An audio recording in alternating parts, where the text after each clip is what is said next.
Raider Nation, what's going on? It's Monday. I'm Mitchell Renz, host of the Raiders Report, and we are going to be talking a lot, and I mean a lot, about quarterbacks and potentially trading up into the top 3 of the NFL draft, which I know a lot of y'all are probably sitting here watching. Mitch, we've been talking about this for weeks, months at this point. I know, but every day that we get a little bit more of an update, I got to keep you guys in tap. And right now, going on at the NFL owner meetings, which is from March 24th to the 27th, a lot of major updates around the New England Patriots, around J.J. McCarthy, around multiple other teams that ultimately could impact the Las Vegas Raiders and their chances of potentially getting that franchise quarterback. So my question is this: who's going to be the Raiders starting QB in 2024? Your answer today might be different than what it was last week. It might be different than what it was a month ago. And it might be different when I ask this exact same question probably next week, the following week, because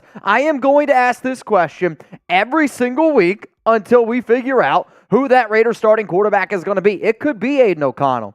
It could be Gardner Minshew. It could also be a Jayden Daniels, a Michael Penix Jr., a Spencer Rattler, a Bo Nix. It could be all these other type of players. But having that conversation, I think, is the way to go about, and I see doing it. I see Big Al Raider Nation says AOC. Juan Hernandez, Jayden Daniels, hoping Jayden from K-Smooth, Michael Penix from James Williams, Ryan Tannehill from Mr. Summer. I can promise you this, it's not going to be Ryan Tannehill. Rebel Montana, Mitchell Renz, definitely not going to happen. JJ from Raider Nation 94. Minshew from John Alcala. Dave is rocking with Michael Penix Jr. Let's go to Mount Raider legend Patrick B., who had to deal with some bullshit on Friday. But Patrick, it's all love to you. Believe me when I tell you, I got it figured out. I got your YouTube channel saved now, so I can actually track your account and your account only. Just want to say thank you to Mitch and Chugs. I appreciate all of y'all for having my back. At the end of the day, that's what this show's about, having each other's back, especially for somebody that takes so much time out of their day, not only to help Chugs and I, the entire chat. Can I get some Patrick B's flowing down below? We got 572 people here, only 102 likes if you could. Make sure you guys smash that like button. It does help out Chugs and I quite a bit. NY Raider fan is really just trying to get me going this morning, Chugs. He's going to go with Brian Hoyer. I'll tell you this right now. If the Raiders ever trot out Brian Hoyer ever again to start at quarterback, that might be my final day here at Chat Sports. I don't know if I could do that again. That would be way too much. What's worse, Brian Hoyer or J.J. McCarthy? Brian Hoyer. Oh, okay. I mean, it's light years worse. I would rather have Derek Carr for another 5 years than Brian Hoyer for maybe a game. I mean, in all honesty. But coming up here live on today's show, we are going to get into the latest news and rumors. Aiden, Gardner, Antonio Pierce talked a lot, and I mean a lot. There is a dream scenario, a new dream scenario, which makes me really excited. And I know when I made my show on Friday and Thursday, I said that there is more speculation around, Jayden Daniels might be available to the Raiders at pick 3, potentially at pick 4. Based on a report that came out today, there is even now, I think, a better chance of that potentially happening. Also, with all the NFL owners, like a lot of conversations. We're also going to be looking at some Raiders trade candidates because for Antonio Pierce, and he said anything is on the table. When I hear anything or everything is on the table, that means, all right, if a team wants this, and it's going to take the cherry on top, and I got to trade a player. Maybe I got to trade 2 players to get that deal done. The cherry on top is that everything is possible. I'm going to tell you 6 players that I would trade right now if that helped us to go up and get our quarterback of the future. As always, if you want to get those questions, comments like Adrian did here up on screen, use hashtag Raiders, or you can super chat, and we'll be able to get you up here and answer those. I won't be mad if we get Penix, but if we get Daniels, I feel we are more guaranteed success at the start. Raiders! Adrian, I think it really depends on what the Raiders are able to do at the other picks that they end up going with on top of what else they decide to do in free agency. Like, I won't be mad if the Raiders draft Michael Penix Jr. Like, if you told me right now the Raiders get Michael Penix Jr. not at pick 13, because that still is a little bit too rich for my blood. However, if you were able to get a Talisi Fuaga, a J.C. Latham, and then you're able to get a Penix, whether that's taking them at 44, I don't think that's going to happen, or you trading back up into the end of the first round, like Michael Penix Jr. and a Talisi Fuaga, and then building everywhere else around the Raiders, to me is not a bad idea at all, right? Where I could be a little bit nervous is if the Raiders took Penix at 13. That's where I don't think that you're able to build quite as nice. And then you also look at that right side of the offensive line, still some question marks there. But if the Raiders get Jayden Daniels, I know it's going to cost a lot. I know it's going to cost an arm and a leg. But I also respect the fact that you're trying to be competitive. Like, I respect the fact that you're trying to go out there and get your guy. And because of that, at the quarterback position, they're not trying to put a Band-Aid on it. And I don't want to put a Band-Aid on it either, especially at the quarterback spot. I got to give a shout-out to today's sponsor, Prize Picks, because Prize Picks put some money in my pocket this weekend, Chugs. I'm not going to lie to all y'all. My fiance Alex and I, we were watching some games. We are tuned in, and even Houston last night with Shed. I got a little bit nervous once he fouled out, but Shed got me to exactly where I needed to go. I put a few extra dollars in my pocket, and here's the thing, y'all. I know football season's over, but Prize Picks with college basketball right now, it is an electric factory. And if you want to get started with the #1 daily fantasy sports app out there, go to prizepicks.com/CLNS.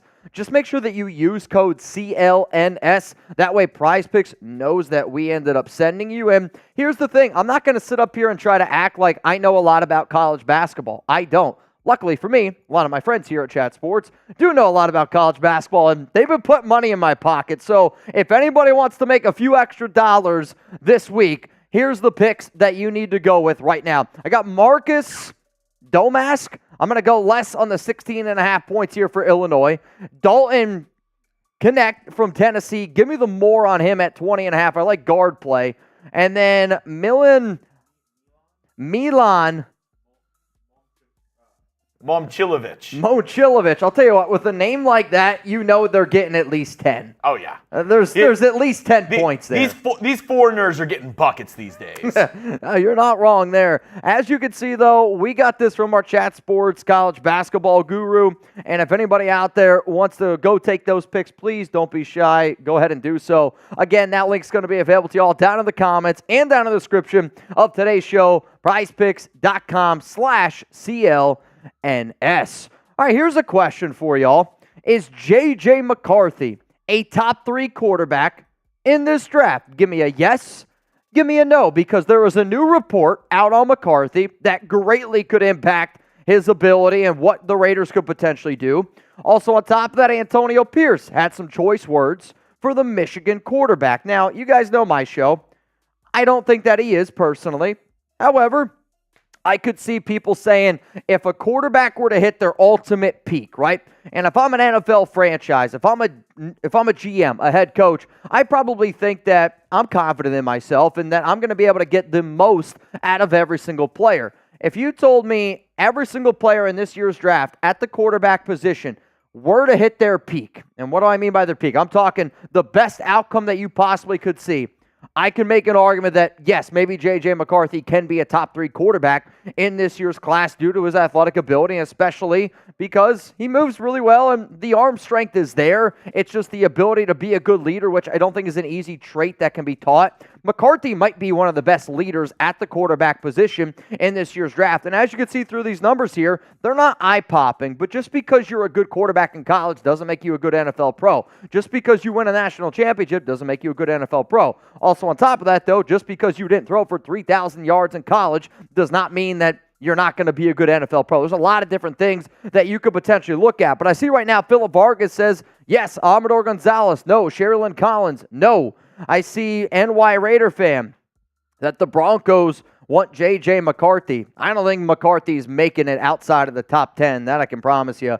I also see Victoria B. No. Late first round, yes. Tony, Miguel, seeing lots and lots of no's down below. I'll also say this. We didn't do any last week just because we got a lot of extra stuff with March Madness. I did want to go and bring it back today. If anybody wants to enter in a duck race, we're going to be getting them in. $20 Venmo at Mitchell Renz 365. And at the very, very end of today's show, we are going to end up doing a duck race to see who can win a little of extra money with Monday, with Tuesday, with Thursday. I don't drink, so if I'm wearing your jersey and you send in a $100, I'm just going to say, hey, much love. I appreciate it, but these type of days that I don't really want to get drinking. Let's go to Carlos. The real question is, Kendrick or Drake, pick a side. I mean, if I got to pick a side between those two, I'm going to take Drake. Though you might be different. I think you're a Kendrick guy. Well, no. The thing that sways me, my favorite guy is J. Cole, and J. Oh, I Cole is knew on that. Drake's side. So it's kind of like a package deal. It's Kendrick and Future against Drake and J. Cole. I'm a J. Cole guy, and Drake is my guy too, so I got to go with Drake. And J. Cole's my number one. Okay. So that's why I got to go to that side. If I had to rank all of them based on the music that I like, it would be Drake 1, The Weeknd 2. Oh, Future. I thought you said The Weeknd. Oh, then honestly, it'd probably be Future 2 for me. And then I don't really listen to Kendrick or J. Cole all that much. I know that you're a big J. Cole guy. I don't vibe with the music. It's too mellow for me, I guess. I just vibe with J. Cole so much more. J. Cole's my guy. His last album, one of the best albums ever. Oh, yeah? So I've heard here at the Chat Sports Studio. So I've heard. Let's go to my man, Raider Smoke. What up, bro? Oh, I know. From watching the AP interview, I'm getting the sense that AP was so eager to do anything to move up to the top 3, but Telesco calmed him down and will build a solid defense in O-line and get a QB later. Yeah, I mean, I've heard what Antonio Pierce said, and I don't want to give away too much of what I'm going to talk about here on today's show because there's a lot of coach speak. There's a lot of GM speak, and this is the time of the year where so many rumors get created because of so many things that end up being said. Like, I will always say that actions speak louder than words, and some of the actions that the Raiders have done, I agree with you, where they're putting their money where their mouth is in terms of, hey, let's build this defense. Let's build that offensive line. Let's try to go out there and win in the trenches. But I also know in the heart of my heart that Jayden Daniels is the guy that this team wants. And I also know that, yes, they like Aidan, and yes, they probably like Gardner Minshew, but there is just no way that an NFL head coach, an NFL GM would be willing to bet on the first year of their jobs on those two guys. And if they can legitimately look me in the eyes and say, yes, I am confident in my job security with Aidan O'Connell and with Gardner Minshew, I would question their ability to be able to analyze a football team. Now, don't get me wrong. If you go out there and you build this incredible roster, and the Raiders were able to make the playoffs, get a playoff win underneath Aidan's belt, all right, then you can entertain my idea here a little bit, and maybe Aidan gets better and better and better. My point is, if it's out there and they have the opportunity to get it, right? Like Jayden Daniels, the way that Antonio Pierce looks at Jayden Daniels is the way that Chuck looks at a piece of bacon. Like, if I put that piece of bacon in front of him, Chuck's going to go get it, right? And if Jayden has that opportunity, they can like those guys as much as they want. But if Jayden, I think, falls to pick 3, pick 4, that's where that conversation then, I think they go up and get him. Let's go to Steven. Jordan Travis, second-round sleeper pick. I would say the earliest I would be comfortable taking Travis if I was the Raiders would be more than likely in the 5th round. I'm not really much of a – I'm not taking him in the 2nd, 3rd, 4th. I don't really view – what? Well, yeah, I don't think he plays this year on top of that, so definitely something to consider. And if he does play, it's going to be very, very late in the season. Even if Jordan Travis did not sustain his knee injury, which he ended up having, again, super unfortunate timing for him. Even if that injury doesn't happen, I don't take him in the first 2 rounds of the draft. I probably wouldn't even take him in the top 3. But some people like him a little bit more. Some people like him a little bit less. I'm somebody that just does not view him as an NFL starting quarterback. So therefore, I'm not taking him in round 2. All right, I want to know about this one because Chugs and I have been doing March Madness, and we got some more duck races coming up here today. We actually have 8 races to do. For those that do not know, we put together a March Madness bracket with a bunch of people here that watch this show. 64 people entered. We only have 32 teams left. We're going to do 8 races today, 8 races tomorrow, and then that's going to take us to our Sweet 16. Winner of our March Madness bracket will get $1,600. So give me your one word right now to describe how your March Madness bracket is doing so far. What about you, Chugs? How you doing so far? I'm on a bust. No good? Yeah, it's busted. Busted? Yeah. Who'd you take to win it? It's like... If your champion's still alive, my then you're still champion's still alive, but I chose Kansas to go to the Final Four, and that kind of effed me. Oh, okay. And I'm at the bottom of every single group that I've entered. Agent Red says Wolf Pack. NC State.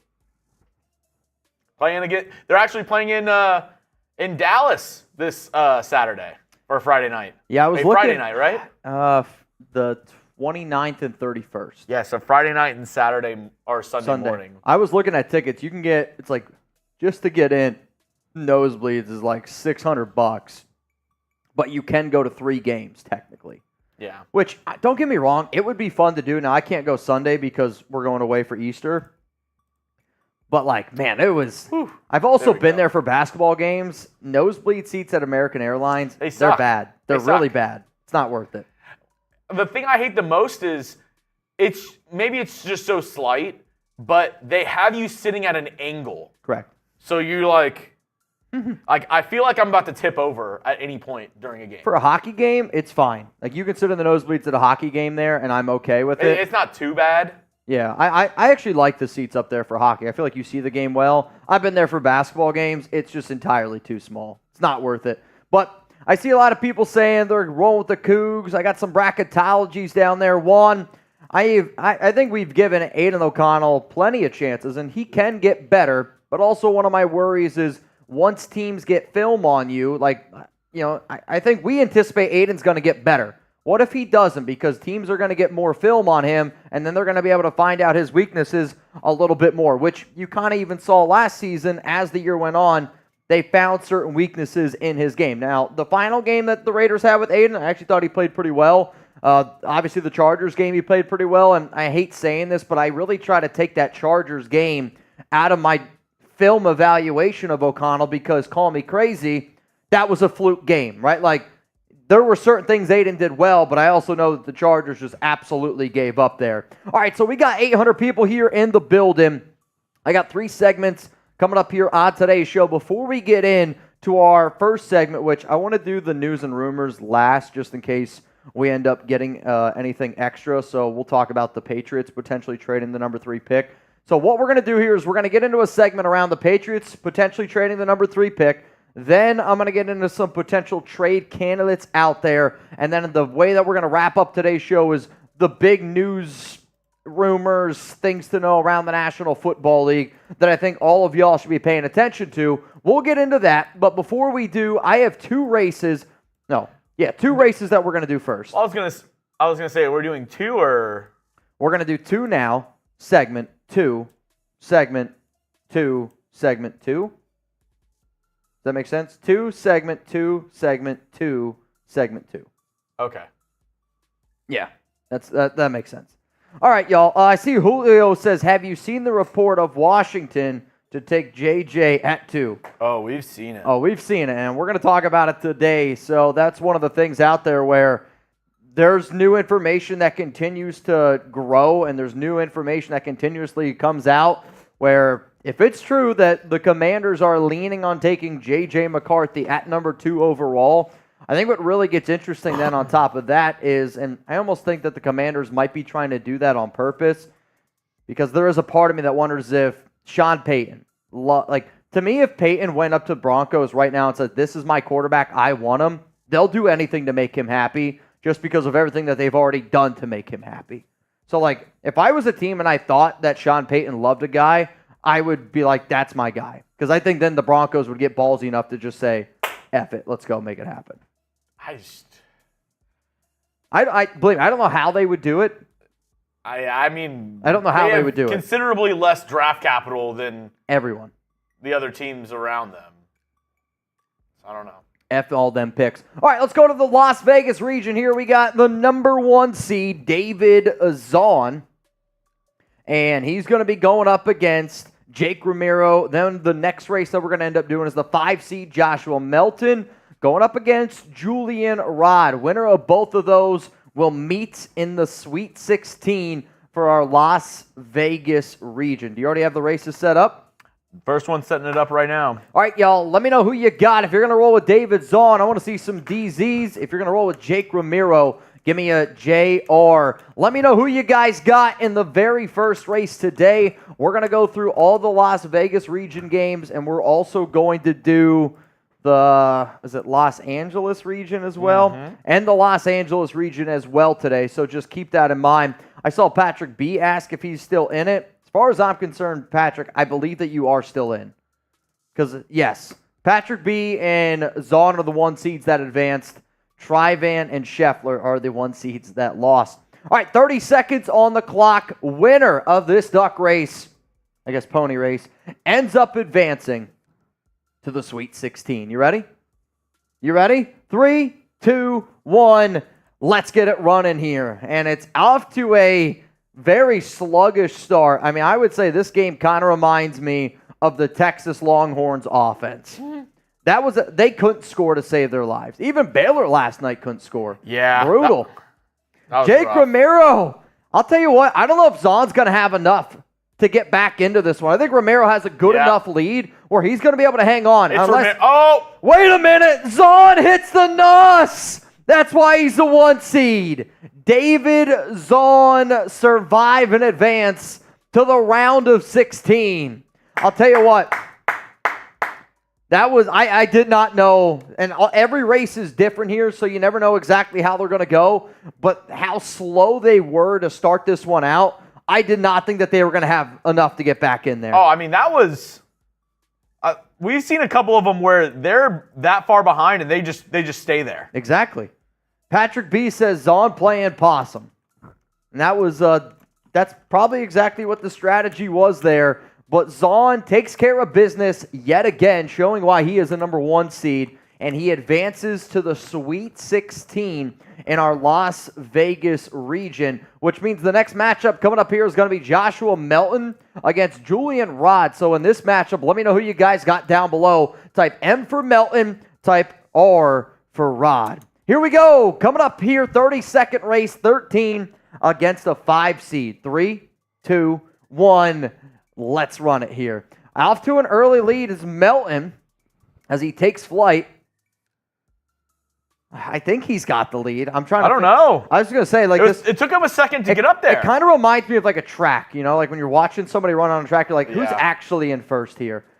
This one is going back and forth, though. I don't know if anybody wants it. Melton starting to pull away. I can feel the NOS coming in here.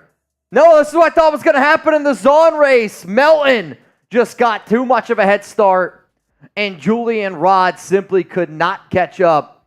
And now he's got the winner, which means Melton's going to be going up against Zahn in the Sweet 16. The Sweet 16 games for us, y'all, just so you know, we're going to probably get them underway. Probably on Monday. Probably next Monday. Yep, because then our Thursday, Friday show will end up finishing the Sweet 16 game. So No, I think we can do the Sweet 16 games next Monday. Tuesday. Yeah, that's on me, actually. Because it'll just be 4 races a day for that. Yep, no, you're right. And then the Elite 8 is just 4 races. I got you. Yep. Yeah, I was counting way too many. I was thinking we had to do like what we did last week. Yeah. Too many games. All right, so David Zahn advances. Joshua Melton also advances to the next round, which means we're going to get into a segment here. What are going to be the races that we do after the segment? So that means we got to go to the bottom of the Las Vegas region, which is Jason E.B. up against Matt Fluhey, and then Amy up against Ira Jackson. So 2 pretty big heavy hitters here. And remember, we are still doing a 50-50 raffle today, so if you want a chance to win a little bit of money, Venmo me at Mitchell Renz 365 for a chance to get in. I'm going to start giving some shout-outs here to the people that are in as it stands right now. The names that I see in are Adriano Rod, and then my man Jamari Murray.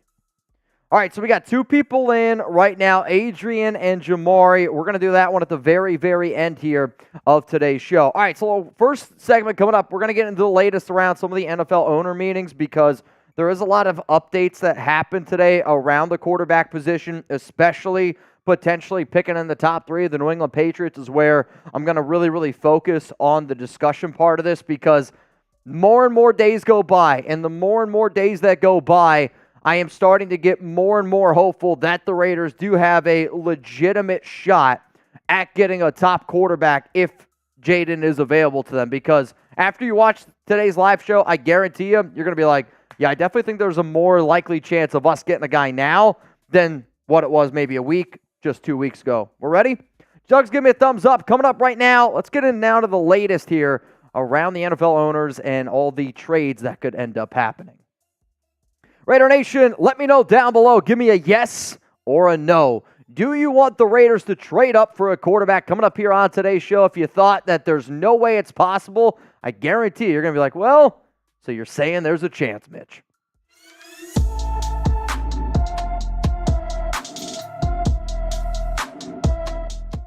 Raider Nation, what's going on? It's Mitchell Renz here, host of the Raiders Report, and the chances for the Las Vegas Raiders trading up for a quarterback are continuously growing and are continuously heating up after NFL owner meeting news. And the reason why I'm bringing this up is because, yes, the Raiders right now are picking 13, and even though it's not a high percent chance that the Raiders have the opportunity to go up into the top 3, into the top 4, and get one of their franchise quarterbacks, with owner meetings going down from March 24th to March 27th, there has been a lot of speculation and a lot of rumors coming out. Antonio Pierce said, so you're moving up to get Jayden or what? Or that's what he was asked at the meetings. And his response was, you got the pick because can you make that? Like, he wants to go get Jayden. It's not a secret here at this point of what he wants to end up happening. Like, can you go make that happen, please? If there's a coach that's literally saying, like, can you go make that happen, please? I mean, AP, we know what he is. He says exactly what is on his mind, and I appreciate the absolute integrity that he has because, like, me doing what I do, like, that's what I want. I want somebody that tells me it's exactly what's on their mind. So Antonio Pierce, in regards to on trading up for a quarterback, he had this to say this week. I think everything is on the table. Whatever makes the Raiders better, I'm all for. When I say I'm a go-getter, meaning whatever it takes to win, whatever it takes to get the best player to make your team the best, that's what I want to do, and that's what I'd like to see us do. I believe that Antonio Pierce and Telesco are trying to move up, and I believe that they, if given the opportunity to get Jayden Daniels, they're going to do it. And I said it on my live show, like, to me, it'd be like dangling a piece of chicken or dangling a piece of bacon in front of Chuck. He's going to take it, and that's the guy that they want. And if he's available, I am telling you, they are going to do everything in their power to go get Jayden Daniels. So coming up here on today's show, we're going to get into why I'm just a little bit more hopeful. There was some information that came out on J.J. McCarthy, and apparently there's a team that's going to take him, or potentially could take him a little bit early. On top of that, New England Patriots head coach Jayden Mayo, he's giving me some good vibes right now of, man, there is a legit shot that they could end up trading back. But here's the thing. I don't want you to miss all the news and rumors that we put out. Like, the amount of videos, the amount of content that we put out, I get it. Some people, you watch every video, and I appreciate that. I also know there's a lot of people that, miss a few videos from time to time. You can go back, you can catch up, you can watch it. Think of this as like an ongoing soap opera with Jeremy Chuggs and I covering Raider stuff. Never miss anything. Hit that subscribe button. Turn on those notifications. All right, so let's talk about Jayden Mayo and what he said that's making me hopeful that the Raiders' chances of getting their franchise guy are going up here a little bit. This is what Mayo had to say. Look, we sit at a very viable spot at number 3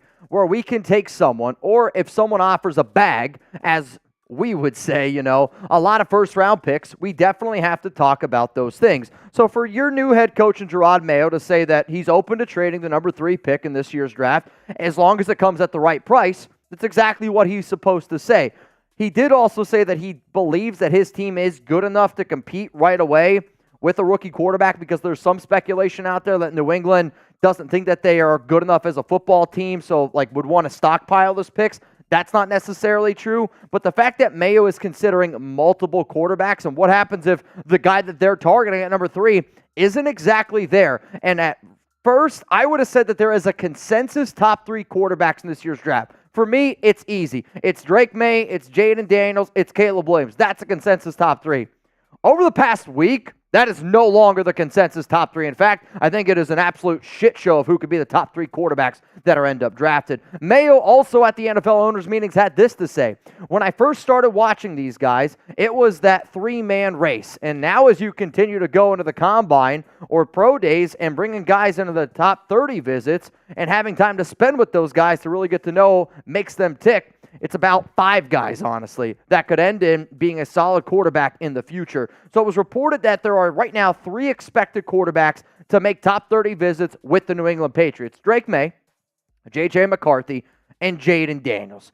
They're not going to meet with Caleb. It is already essentially, you might as well just put a Chicago Bears jersey on Caleb. But I do find that these three names here are very intriguing to me. And one of the things that I would potentially look at if I was the Raiders and if I was other NFL teams out there of, okay, well, Mayo said that originally there were 3 guys. Cool. I don't know if he was considering Caleb Williams in that mix. Maybe he was. So let's just say he was. What if he wasn't, though? Then he's got 3 quarterbacks here. Are they going to end up meeting with 2 other QBs? Because if you're the Patriots and you are legitimately looking at 2 other quarterbacks, whether it's a Spencer Rattler, a Michael Penix Jr., a Bo Nix, if you're sitting there at pick number 3, there's no way in hell that you're willing to trade that number 3 overall pick unless you meet with some of the other quarterbacks, because New England still has to try to find a QB this season. Yeah, they ended up signing Jacoby Brissett, but it's kind of like the exact same situation the Raiders are in. The Raiders don't want to start Aidan O'Connell or Gardner Minshew. The Patriots don't want to start Jacoby Brissett, but if they're put in that position, maybe they're forced to do it. All I'm saying is watch out what the Patriots do with some other quarterback visits, because I do think it could really, really impact what the Raiders end up doing. So coming up here, I got even more comments here from Jerod Mayo that make me think that he is going to trade back and make me think that there is going to be somebody that offers him something because of his job security that's just going to be too good to turn down, and he's going to take it, and then they're going to figure out the quarterback situation somewhere else. For those that do not know, we have an awesome deal going on right now. If anybody's looking for a brand new Raiders hat, I know when I make some videos at home, I often get asked, yo, Mitch, where'd you get that hat? If you want to see the hat that I recently just got, it is coming up here in rotation. Chatsports.com/Raiders hats. The one that I just got is this cream hat here. It's a snapback. If you don't like snapbacks, like I always picture like my dad rocking a snapback hat, which he's got the flow. He absolutely could do it. But I also picture him just wearing a conventional trucker hat. We have hundreds of different styles of hats. I also know that certain ones are also on sale, like this one right here is on sale. But if anybody out there is looking for a brand new Raiders hat, the link is going to be available to y'all down in the comments and in the description of today's show. Go to chatsports.com/Raiders hats. Can you remember that for me? Chatsports.com/Raiders hats is available to each and every one of y'all. Take advantage of it, because once they start going, they're going to be going pretty damn quick. All right, let's keep it rolling here with Jerod Mayo and why I'm starting to gain that belief that if there's a team that could trade back in the top 3, it's New England. This is what Mayo had to say. I understand the frustration and expectations built over the last 20 years, but we're trying to build this the right way for the long term. This is something that Mayo said to Patriot fans that were getting a little bit impatient just in regards to what they're going to do at the quarterback position. Mayo also said, I know everyone likes to think that they have the special formula to picking players, but honestly, the guaranteed way to win is to accumulate more picks. So if we don't feel convicted at number 3, we are willing to trade back as well. I think both of the statements that Mayo made make me think that he's going to trade back, or the fact that it is still a possibility / what he wants to do. And he's partially right. Like the way that you've seen some teams build some success over the years, especially the Patriots, has been building through the draft and kind of going that way. You've also seen teams, though, do it another way. The Los Angeles Rams haven't had a first-round pick since they took Jared Goff in 2016. You have to be flexible. You have to be having that ability to change. But the one thing that people always continue to say is, oh, Mitch, there's 3 quarterbacks that New England could take. Sure, but there's also situations, we see it here all the time on this show. What happens if you're a top 3 team like New England and your quarterback is not there? Are you still just going to take a quarterback even if you don't think that he's that good? No, you're probably then going to end up trading back because there's another team in this year's draft that's willing to offer you a haul for all those picks. And based on what Mayo said, that's what I think could end up happening. So my perfect draft scenario, which when I made this, I might even switch it up here a little bit because of some new reports that ended up coming out. Caleb Williams, number 1, it's a lock, it's going to happen. At number 2, I could create a scenario where Drake May is that quarterback at number 2, but based off of new reports that have come out from Pelissero that said it sounds like Adam Peters, the GM of the Washington Commanders, could potentially take J.J. McCarthy at number 2. Bottom line is, if J.J. McCarthy goes number 2 and then Drake May or Jayden Daniels is available at 3 or 4, That gives the Raiders all the opportunity in the world that they need. If it is this scenario where Drake May's number 2, we've seen a lot of Vegas odds just jump up off the board with McCarthy going to Minnesota, and there's all this speculation that McCarthy is going to be a top 3 quarterback, which has just recently started happening over NFL owner meetings. Then that gives me the idea that the Raiders have the opportunity to at least get Jayden Daniels at number 4. Like, I know that a lot of people think it's going to be Caleb Williams, Drake May, Jayden Daniels of some sort in the top 3 picks. If you're not following along with all the new updates that are starting to come out from those NFL owner meetings, then you need to wake up, because if I were a betting man right now, I would be, it'd be a nightmare, because I don't know who the top 3 quarterbacks are going to be. But I do think that these 4 players pictured right here will be the top 4 picks of the 2024 NFL draft. And the question is, are the Raiders going to do what Antonio Pierce said, which is, I'll do everything possible, anything is on the table to go up and get my guy. So if it goes Caleb Williams, then Drake May, and then the Vikings give a phone call for McCarthy, I'm telling you right now, Telesco and Antonio Pierce are at least going to pick up the phone, and they're at least going to make that trade call, and they're going to try to get something done. I'm not saying that it's going to happen, but they are at least going to try to make it happen, which at this point is all I could potentially ask for. So coming up here next on the show, what I figured I would do, since I did this show last week about the Raiders potentially trading up to the number 4 pick of how much it would cost, I wanted to go look at some extra trade options to go up with the New England Patriots at pick number 3, because I've done this show before. I did it probably a month, 2 months ago, right, of what I thought it would cost to trade up to number 3. New information, new stories, free agency has happened, a lot of different things have happened. So what I wanted to do today is give you an idea of how much I believe it's going to cost for the Raiders if they did end up trading up with the New England Patriots at pick number 3. If you want to see some of my trade ideas that I put out last week, because the Arizona Cardinals, their GM also said that they're open to trading back at pick 4, I threw together 3 different trade ideas at pick number 4 with the Arizona Cardinals. This link to this show is down in the comments. It's also going to be in the description of today's episode. All right, so I got 3 trades. Let's look at the first one rolling in here, which is the Raiders. You got to fix this. Pick number 3. The New England Patriots, they get a first-round pick in the next 3 drafts. One of the things that Mayo said, if you remember, was like, hey, if we can get a bag, if we can get a bunch of first-round picks, here's all the first-round picks. Then I also am going to throw in a 3rd rounder, pick 77, and the reason why I'm doing this is because when you go back and look at what the 49ers had to give up to go from 12 to 3, there was 3 first-round picks and then a 3rd-round comp pick. Based off of the price tag this year in this year's draft is higher than what it was in 2021 based on the quarterback play. And then on top of that, the Raiders pick at 13. They got to go up to 3, so it's a little bit more.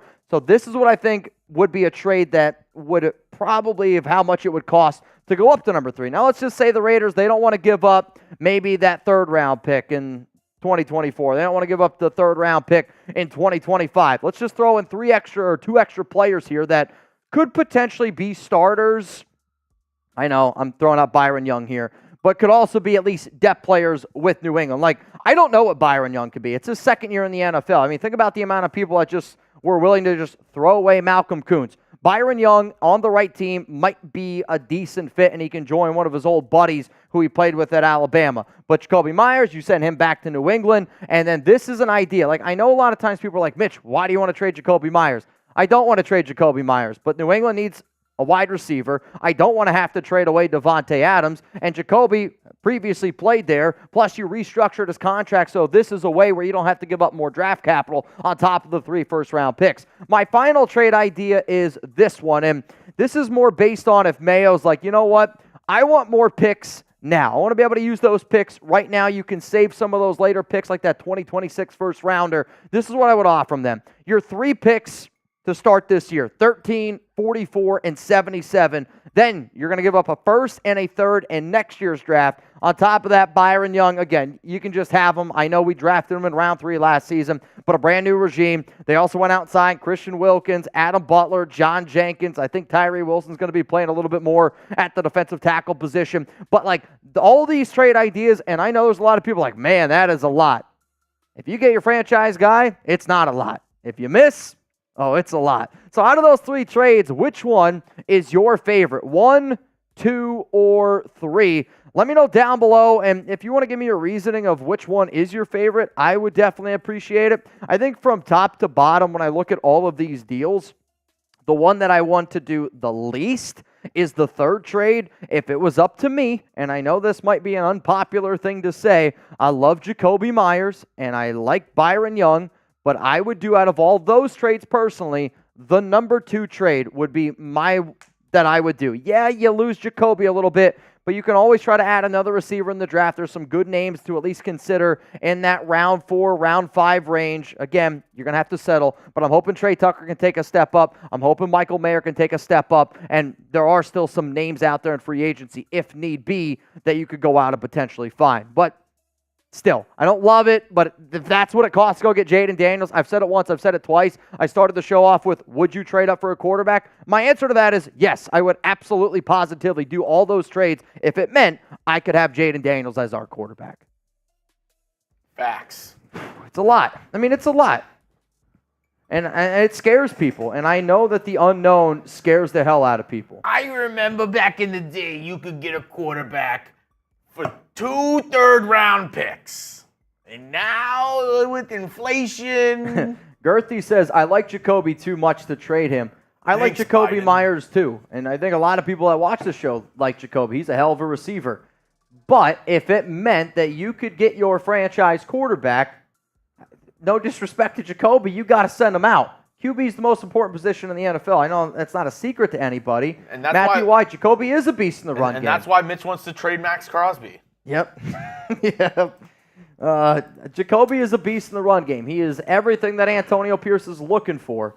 But with the contract restructure, it is easier for the Raiders to trade him now for the new team to take on his deal. The Raiders are going to eat a lot more money, but it is easier for them to go out and at least make a deal. And I want a quarterback, man. I don't want to have to deal with Aidan, and I don't want to have to deal with Gardner Minshew for an entire season. Jugs, I'm going to change my jersey here real quick. Got it. Also, Justin Gilbert, you are also in our 50-50 raffle. So remember, $20 Venmo at Mitchell Renz 365. Here we go. We do have a couple super chats that came through as well. This one from Julio.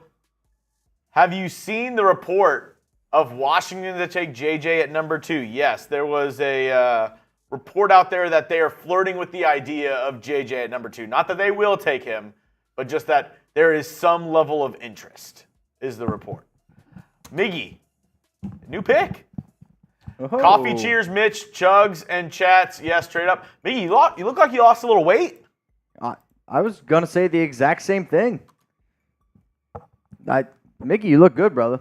Yeah, to the J.J. McCarthy at number 2, it was reported by Pelissero that essentially, there's been a lot more growing belief that Adam Peters, GM, which I will say this, if it ends up being true and he ends up taking McCarthy at number 2, I will then even more wonder if the report around him saying the things that he did to Jayden Daniels are true. Yeah. If it's true that Adam Peters told Jayden a few years ago that he never thinks that he's going to be a good quarterback in the NFL, I think that adds a little bit fuel to the...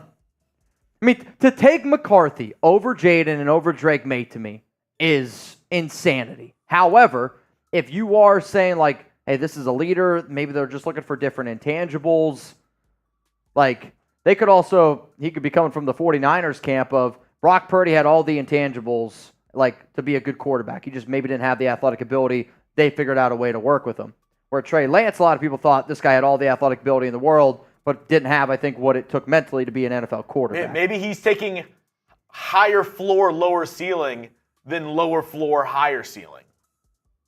He's taking a guy who maybe he won't blossom into a all-pro quarterback, top 5 quarterback in the league, but he can step in and be a good quarterback right away, rather than a guy who you're it could go one of 2 ways. He can be one of the best quarterbacks in the league, or if he doesn't put it together mentally, he could flame out. So, to me, the more and more tape I've watched on J.J. McCarthy, and, the 2 quarterback comps I continuously, see at times with him is Trevor Lawrence in the NFL. He has not developed the way that I thought he would, and Daniel Jones. where Daniel Jones is a much better of an athlete than he gets credit for, and he can run. To me, though, I think McCarthy is a lot closer to that Daniel Jones than he is as a Trevor Lawrence type of quarterback. And if I told you right now, you could have Trevor Lawrence, the quarterback of the Jacksonville Jaguars, in this year's draft at number 2 overall, you taking him over Jayden, over Drake May, over McCarthy, would you take Trevor Lawrence at number 2 overall in this year's draft? Yeah. Okay. Trevor Lawrence is good. He is good, but he's not top 10. I mean, he's fringe. Name 10 quarterbacks better than Trevor Lawrence. All right, let me pull up my list here. I actually don't even think it's that difficult. I think it's more difficult than you think. Josh Allen. Okay. Clearly better. Aaron Rodgers. Clearly better. I mean, from last year and the year before, I guess I look at it as if based on the draft conversation, which quarterback would you rather have? Aaron Rodgers or Josh Allen? Lamar Jackson. Okay. Joe Burrow. Deshaun Watson. You take Watson over him. I would, yes. See, I would not, but okay. It's close. I guess it's close. C.J. Stroud, I'm taking him. Of course. Patrick Mahomes. Yeah. Justin Herbert. Dak Prescott. Jalen Hurts. You take Jalen Hurts and Dak Prescott over him? I would, yes. And Justin Herbert? When you look at oh, God, yeah. Herbert, to me, is not even close. I think when you look at the numbers of Trevor Lawrence, they're a lot closer to Daniel Jones than what people want to admit. Jordan Love, I would take over him right now. Jordan Love? I would, dude. Kyler Murray, I would take over him. Brock Purdy, I would take over him. Matthew Stafford, I would take over him. I don't know. Trevor Lawrence has one thing on Kyler Murray. What? I did not pick off I mean, if I told you these are Trevor Lawrence's stats, which, again, they're stats, but 58 touchdowns, 39 interceptions for his career. I mean, last season, 21 touchdowns, 14 interceptions. I get he got hurt, but it was also a really bad collapse. Like, I think when we hear the name Trevor Lawrence, we just think of this unbelievable quarterback prospect that came out of Clemson. But when you actually watch him on the field, he's not a top 10 quarterback in my book. I think he's fringe. I don't know, man. I think saying Jordan Love is better than him is a little premature, in my opinion. I mean, I'm basing it off of would I rather have Jordan Love or would I rather have Trevor Lawrence. I'm actually going to roll with Jordan Love. Would Trevor Lawrence be better? I think. Can anybody name a wide receiver Trevor Lawrence had his rookie year? I don't follow the Jags, so it's like Keelan Cole and Marvin Lewis. But what are the excuses last year, though? And he had a lot of talent around him even last year, and he has not gotten better to me. I'm not going to say Minshew is better. Healthy. AOC? Who? Trevor Lawrence, AOC. Come on. PG. Wide receiver one. Actually, I don't want to skip James. Yeah, that's true. That's a bad idea. Mitch, if May drops to 4, do you trade up? I would. Again, guys. That's Mitch's darling. Mitch thinks May is if Mitch had his choice of all 4 quarterbacks, I think, regardless of fit, if it was just in a vacuum Madden, Mitch would pick May first. Yeah, and the only reason why I have Jayden ranked so high for the Raiders is because of the Antonio Pierce connection. If Antonio Pierce wasn't the Raiders head coach, I would be as loud as I am for Jayden, I would be that loud for Drake. To me, if May ends up landing in the right situation, he's going to be scary good to me. And I really, really believe that he's going to be a hell of a quarterback. But yes, I would. Do I think the Raiders would? No, I do not. He's like a mixture of Aaron Rodgers and Jesus. Not quite. Fergie. PG, wide receiver 1 is 32 next year and a big cap hit. Should we trade now as part of QB package? I think the problem with that is if you can not give up an extra first rounder and give up Devontae, I would do it. The problem that you're going to fall in then is kind of like what the Carolina Panthers did, where they're like, let's go get our quarterback, but have nobody around him because... You take somebody round 2. You go wide receiver round 2. You're not going to replace Devontae, and then you're also putting a lot of pressure, though, on Jacoby because Jacoby's not a wide receiver 1. Jacoby is he is a great wide receiver 3, a good wide receiver 2. And then you have that brand new quarterback with an offensive line that's going to be new, little workaround. I say you trade him, you draft wide receiver in the second, and you also go out and get like a Tyler Boyd or one of these free agents that's still available at wide receiver. I think the other part with you trading Davante Adams is it just sends a bad message. Like, it's a really bad message to your locker room of, we just traded away Davante. Now, they've already said this year, I mean, it's to get a quarterback. Like, it's not like... I hear you, but to me, the Raiders, the way that they got to operate is you can't trade Davante, you can't trade Max. And before I've said, like, I would be willing to trade Davante. Now, from over the past 2 weeks, 3 weeks of what has been said, I think it would be a very bad look by Antonio Pierce to trade away Davante Adams. I think it might be something that on the surface looks okay, but it's like, I'm telling you, people how much are we could taking never into trust. how much are we taking into account? Oh, these are the optics of it, rather than actually making the best choice for the team.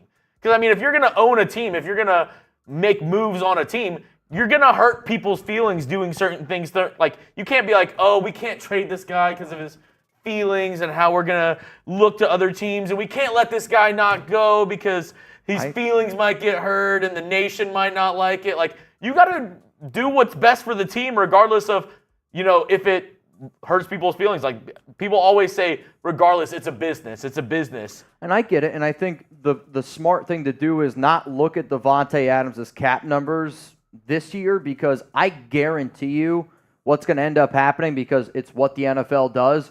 They're going to restructure Davante Adams' contract this offseason. They're going to add 2-3 void years on it to lower his cap hit over the next 2 years. And then Davante's going to get paid down the road because the salary cap's going to go up. Like, I hear what everybody is saying. Like, if they don't change his contract, you should consider it. I just feel like every decision can't be made with the thought of, what message does this send to the team? Or what, like, if that was the case, they should have given Josh Jacobs 4 years, $50 million. Because what are the optics of letting the heart and soul of your team leave the team? I still think like that's different. But I'm just saying, like, you can't like make every decision being like, well, what is Raider Nation going to think about it? Like, no, and I'm not saying that, but I do think with certain players, it has to be in that conversation just because of when you have Josh McDaniels and Tom Telesco and that whole situation. I mean, that was a cancerous situation. And then you brought in Antonio Pierce, somebody that players rode for and somebody that was like, part of the nation. Like, I think to make this plan work the way that they've already started the plan, you have to finish the plan, which is like keeping those guys that battled and rode for Antonio Pierce. So even if Davante has a down year, then you're still riding with him? I guess, I don't view him having a down. Like, I just don't see how that's possible. A wide receiver at 32? Again, he's 31 years old. All right, he's going to be 32. But wide receivers, it's like, to me, Davante might have lost a slight step, but he's still a top 5 receiver. And he put up good numbers last year with Aidan O'Connell, Jimmy Garoppolo, and Brian Hoyer. Like, what I don't want is you trade away your best receiver and then you're like, well, now we need a quarterback. I mean, to me, the quarterback is the most important position, yes, but to properly evaluate that position, why would you not want to have talent around him? So if you could go up to get Jayden Daniels at 3, but they're saying we want Davante, you're saying no? Oh, I think they would do it in that case. So then it's worth it. I think it puts you in a really bad spot. I don't think the Raiders want to trade away Davante Adams, obviously, and there's going to be teams that try to do it, but I also know how much Antonio Pierce wants Jayden. I just feel like if there's any year to trade a wide receiver, it would be this year because this is the deepest wide receiver class possibly in the past 5 to 10 years. Yeah, like, you're getting amazing wide receivers into the first, second round that would go higher up in round or years prior. Like, you can still get like a Keon Coleman, Troy Franklin. Sure. But then if you get rid of Davante and let's say you have Jacoby Myers, Trey Tucker, and you add a Troy Franklin, You have one of the worst receiving rooms in the NFL. And you go out and get Tyler Boyd. Well, what's Boyd? Boyd's a top? He's a 2. Ugh. See, I don't even think he is. I think Boyd and Jacoby. I think Boyd might be worse than Jacoby, and like you're gonna roll with receivers who have even less speed. Then, I know we got on this one for a little bit. This is a bit of a tangent. Muerte sending in the good vibes. I see you. I hear you. I see you. And I think for me, I don't want to have to move on from Devontae. I don't want to have to move on from Crosby. Though, if push came to shove and they said the only way you're getting Jayden Daniels is to trade Devontae Adams, I would say yes. If it was Max Crosby, no. I guess that's still my cutoff. But I don't think the Raiders trade Devontae Adams. I mean, they already said this year that they're not going to do it. And I don't think that they would go back on their word. But They've never done that before. Well, Antonio Pierce hasn't yet.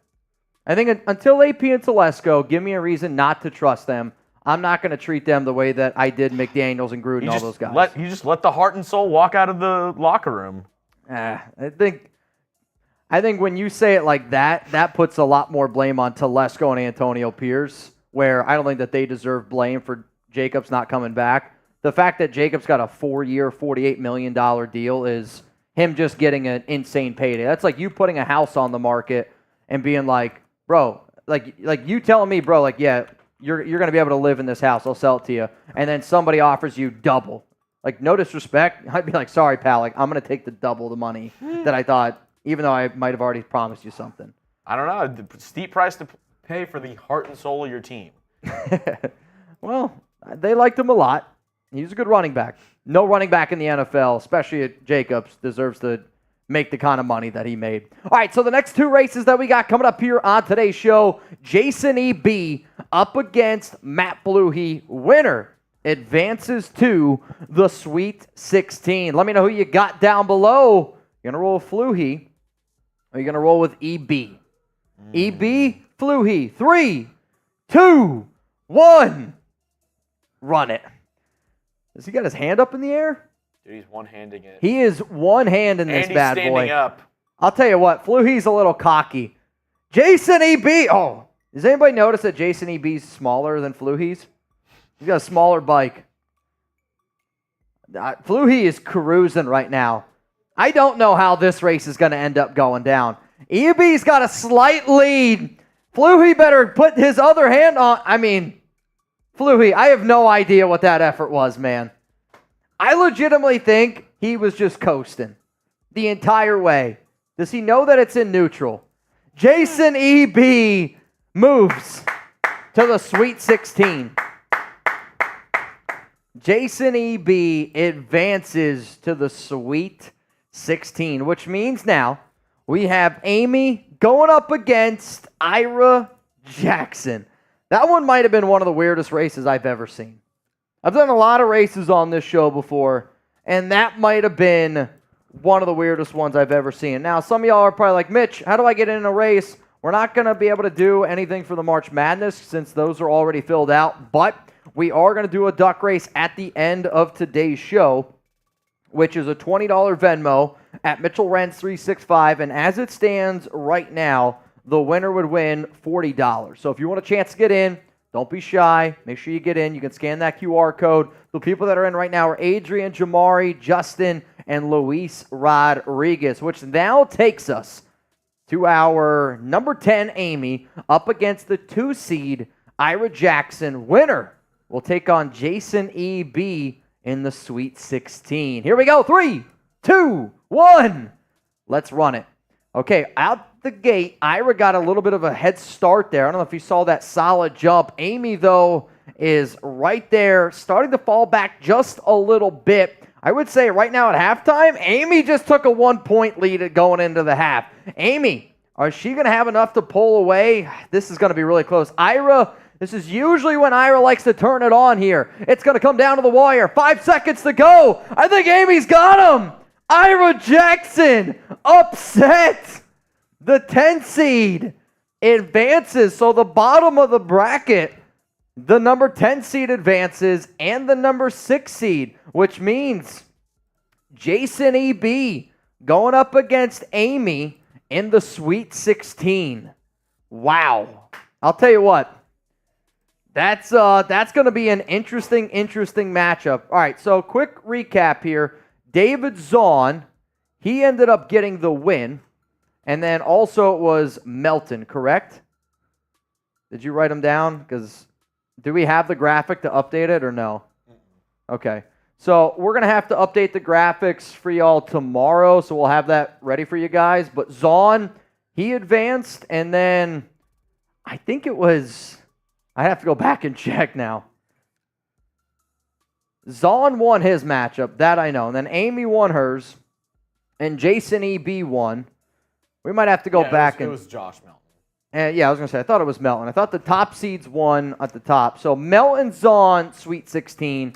And then Jason E.B. and Amy also advanced to move to the next round. I'll tell you what, pretty good out there in the Las Vegas region. I mean, that means that at least a 6 or a 10 seed's making it to the Elite 8. At least going to make it to the Elite 8.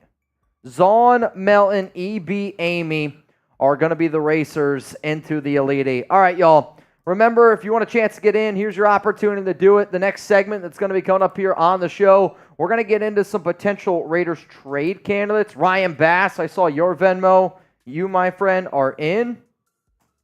Let's go to Ultra VAB. Good race, Matt. Let's go Raiders. Ultra VAB, appreciate the fact that you've been tuning in, watching the show a lot more often recently. To the 800 people that are watching us live, I know some of y'all are probably like, what the hell did I just watch? We're going to be doing duck races, March Madness. A winner ends up getting $1,600. You're going to be seeing that periodically throughout probably the remainder of March and until the actual March Madness championship game ends up going down. We are going to be live for the national championship game here on the Raiders Report. And we're going to do the halftime show is going to be the final duck race to decide who ends up winning that $1,600. All right, y'all, let's get into the next segment coming up here on the show with all these trade rumors that have been going around these teams. And the Raiders are obviously interested in a quarterback. Jeremy and I got into a long discussion of would you trade Davante Adams? I'll say this, Davante's not going to be on today's show, but I want to get into 6 players that I would be willing to trade, like put in a trade, where if it was like, all right, I'm going to put this trade out there, I'm willing to move on from this guy, wipe my hands clean, and then we'll go on from there. If a team like I'm not going to put Davante Adams in a trade. If a team asks for Davante, then that's a little bit of a different conversation. But this is more of the, here are some picks. I'm looking for that cherry on top to end up getting a deal done.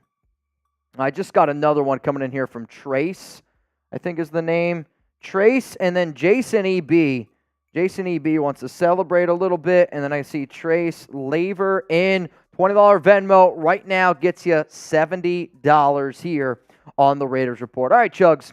Next show coming up is with Prize Picks, so friendly reminder there. And then if anybody wants to get their questions on the show, hashtag Raiders or Super Chat, and then after this segment here, we'll answer a few questions and we'll kind of, keep the two-way conversation streak going is kind of the way that I'd like to do it. Raiders fan 007, take the shirt off. I'm not going to take my shirt off. Not going to take my shirt off, at least not today. Friday is usually when that kind of stuff happens. Okay, 6 trade candidates coming up here on the Raiders Report. Let me just get into a good spot. I'm in a good spot. You ready? You guys ready? Hit that like button. Let's go talk some trade candidates. I'm Mitchell Renz, host of the Raiders Report, and coming up here on today's show, I'm going to be looking at 6 players the Las Vegas Raiders should consider trading away if it helps them move up in the 2024 NFL Draft to select a quarterback. It's no secret. Antonio Pierce, he wants Jayden Daniels. Now, I wonder if you'd ask Telesco if he would want the exact same thing. He might want to stock up some picks here a little bit. But to me, if Antonio Pierce is going to say things like, everything is on the table, or I don't want a Band-Aid at the quarterback spot, or I'm looking for my franchise quarterback, if there's a scenario that comes available that the Raiders have that opportunity to go up and get that franchise quarterback, I think that they're going to try to do it on draft night. Here's what Antonio Pierce had to say on trading up for a quarterback. I think everything's on the table. Whatever makes the Raiders better, I'm all for. When I say I'm a go-getter, meaning whatever it takes to win, whatever it takes to get the best player to make our team the best, that's what I want to do. And that's what I'd like to see us do. So to me, if you know that the scenario is that the Bears are picking Caleb Williams at 1,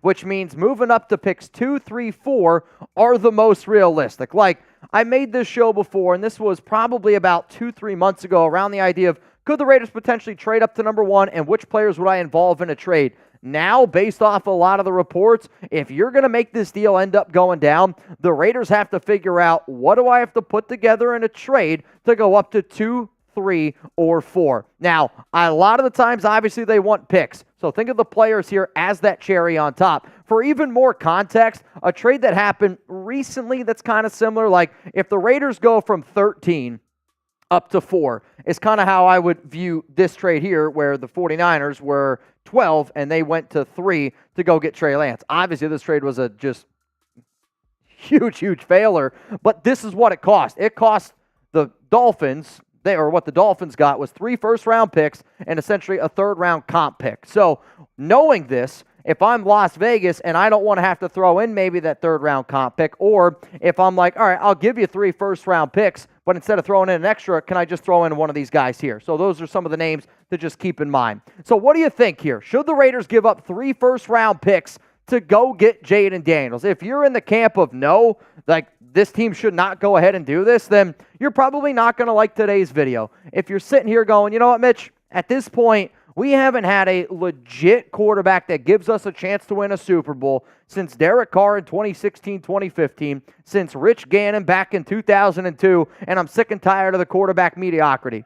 I'm with you. I hear it. I would trade 3 first-round picks right now if it meant the Raiders getting Jayden Daniels. So guess what? I am going to type my T for trade. So for those of you that are watching the show live, shout out to all of you. For those that aren't watching the show live, remember, we go live every single Monday, Tuesday, Thursday, and Friday, 4 p.m. Eastern Time, 1 p.m. Pacific. Now, coming up here, the players that we're going to look at are the 6 guys that I would consider trading to get a deal done. And a lot of the times the moves that end up happening are based on sometimes contract restructures, sometimes guys that are added in free agency. And these conversations are going to continuously happen as the NFL draft, which crazily is a month away. So let's go to the first name here on today's show. It's Byron Young, the defensive tackle from Alabama last season. You're going to see a lot of names in terms of new regimes, because when new regimes come in, old regimes usually end up leaving. And Byron Young was selected in round 3, 74 overall in last year's draft. The Raiders went out, they signed Christian Wilkins, they re-signed Adam Butler, they re-signed John Jenkins, and have made it known that, let's face it, the defensive tackle interior is a major spot that they are trying to upgrade. Now, Byron did look okay last season before his injury in the offseason, but then was unable to get back onto the field. And if you're Las Vegas, and I think they might have a little bit more connections with Marquand McCall, who this team signed, next to Jade Silvera, and if Byron is not somebody that gives them a lot of confidence, then, all right, you wipe your hands clean. You move on from a guy that, let's face it, the old regime ended up bringing in. Yes, you're going to eat $780K. You're still going to save a little bit of money. But with most of the players that you're going to see here on today's show, they're not going to be worried about money. They're going to be more worried about the roster spot. And right now, I don't know if Byron Young makes the Raiders 53-man roster. Like, for everybody that's watching the show right now, do you think Byron Young makes the Raiders 53-man roster? I don't know. So I believe if a team were to offer them a 6th-round pick, I think they would take it. So knowing that this team would probably rather have a 6th-round pick than Byron Young, if I can involve him in a trade that helps me go up and get a franchise quarterback, I'm going to do it every single day of the week. I got 5 more names coming up here on the Raiders Report around potential trade targets or trade candidates that the Raiders could ship away if it helped them land that franchise quarterback. Before I get into it, though, I do want to give a shout-out to today's sponsor, Prize Picks, and Prize Picks has been rocking with us this year. They were rocking with us during football season, had tons and tons of fun, winning bunches of money, and even when you don't win, you still have a good time because you're locked into the games. But I know a lot of people that watch this show are like, Mitch, I don't know if I watch a lot of college basketball. Mitch, I don't know if I like college basketball. I promise you this, I'm not even that big of a college basketball fan. But you know what?